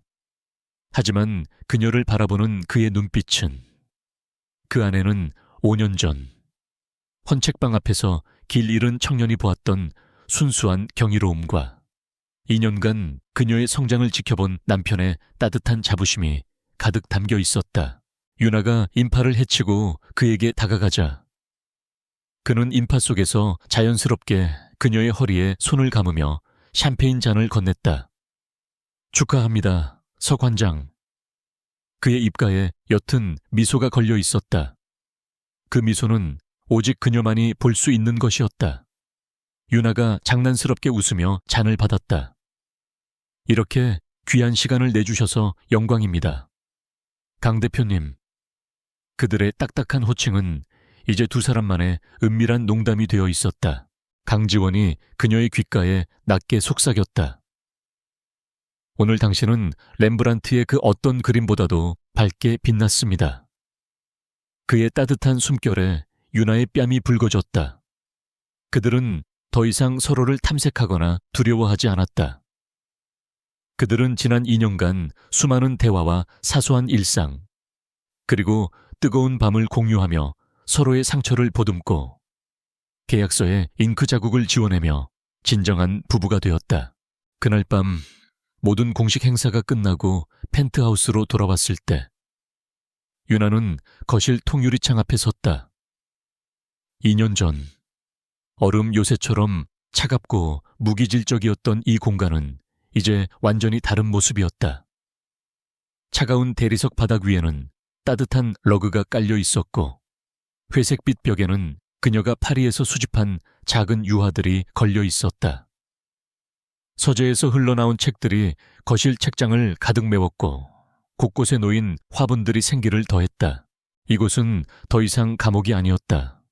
완벽한 그들의 집이었다. 강지원이 샤워를 마치고 나와 익숙하게 그녀의 등 뒤로 다가가 허리를 감싸 안았다. 그의 턱이 그녀의 어깨에 편안하게 내려앉았다. 무슨 생각합니까? 그의 목소리는 이제 그녀에게 유일한 안식처였다. 유나는 그의 손등에 자신의 손을 겹쳤다. 그냥 모든 게 믿기지 않아서요. 그녀는 자신의 인생을 나락으로 떨어뜨렸던 사람들을 생각했다. 그녀의 부모는 결국 공갈 협박죄로 실형을 선고받았다. 유나는 그들의 재판에 참석하지 않았다. 그들을 용서한 것은 아니었지만 더 이상 증오하지도 않았다. 그들은 이제 그녀의 인생에서 완벽한 타인이었다. 그녀는 자신을 낳아준 부모와의 끔찍했던 인연을 끊어내고 비로소 진정한 자유를 얻었다. 한소희가 이끌던 태양그룹은 강지원의 전방위적인 공격과 내부 비리가 터지면서 몰락했다. 결국 다른 대기업의 헐값에 인수되었고 한소희는 모든 경영권을 잃고 재계에서 사라졌다. 유나는 그 소식을 들었을 때 어떤 통쾌함도 느끼지 못했다. 그저 자신의 어둠 속에서 빛을 찾으려 발버둥 쳤던 또 다른 가련한 영혼을 보았을 뿐이다. 그리고 유나는 2년 전 이 모든 비극의 한가운데 서 있던 자신을 떠올렸다. 아버지의 강요로 돈 때문에 사랑하지도 않는 남자와 결혼해야 했던 22살의 서유나. 그녀는 자신의 인생이 그 계약서 한 장으로 완전히 끝났다고 생각했다. 그녀는 자신이 이 차가운 펜트하우스에서 평생 불행하게 갇혀 살 것이라 절망했다. 유나가 몸을 돌려 강지원을 마주 보았다. 그녀가 손을 들어 그의 뺨을 감쌌다. 이 남자, 그녀의 절망의 시작이자 그녀의 유일한 구원이었던 남자. 그 소녀는 부모의 강요로 돈 때문에 결혼을 하게 되었는데 그녀가 제목의 첫 구절을 나직이 읊조렸다. 그녀의 눈에 눈물이 고였다. 하지만 그것은 슬픔의 눈물이 아니었다. 그녀가 그의 입술에 가볍게 입을 맞추었다. 자신을 너무나도 사랑하는 CEO와 결혼하게 될 줄 누가 상상이나 했겠는가. 그녀가 속삭였다. 강지원이 그녀의 눈물을 닦아주며 그녀의 이마에 깊게 입을 맞췄다. 그는 그녀가 기억하지 못하는 5년의 세월을 홀로 그녀를 그리워하며 버텨냈다. 그는 그녀를 얻기 위해 기꺼이 악마가 되었고 그녀를 지키기 위해 전쟁을 치렀다. 그의 사랑은 동화 속 왕자님의 것처럼 다정하지 않았다. 그것은 지독했고 때로는 잔인했으며 고통스러웠다. 하지만 그 사랑은 진실했다. 나는 상상했습니다. 강지원이 그녀의 눈을 바라보며 말했다. 5년 전 헌책방 처마 밑에서 당신을 만난 그 순간부터 당신과 함께하는 이 미래를 매일 밤 상상했어. 당신이 내 상상보다 훨씬 더 눈부신 사람이 되어줘서 고맙습니다. 유나 씨. 아니, 유나야. 그가 처음으로 그녀의 이름을 다정하게 불렀다. 그들의 침실 협탁에는 5년 전 낡은 엽서가 값비싼 액자 안에 고이 모셔져 있었다. 별은 어두울 때 가장 밝게 빛난다. 강지원은 자신의 가장 어두운 밤에 만났던 유일한 별을 마침내 품에 안았다. 그리고 유나는 자신을 올감했던 절망적인 계약이 사실은 자신을 향한 가장 절박한 사랑 고백이었음을 깨달았다. 그의 얼음 요새는 완전히 녹아내렸다. 그 자리에는 5년의 기다림과 상상조차 못했던 진실로 지어진 따뜻하고 견고한 가정이 뿌리를 내렸다. 돈 때문에 시작된 강제적인 결혼이었을지 모르지만 그 끝은 세상 그 누구도 상상하지 못했던 깊고 완전한 사랑이었다. 그들의 상상하지 못했던 미래는 이제 막 눈부신 현실이 되어 시작되고 있었다.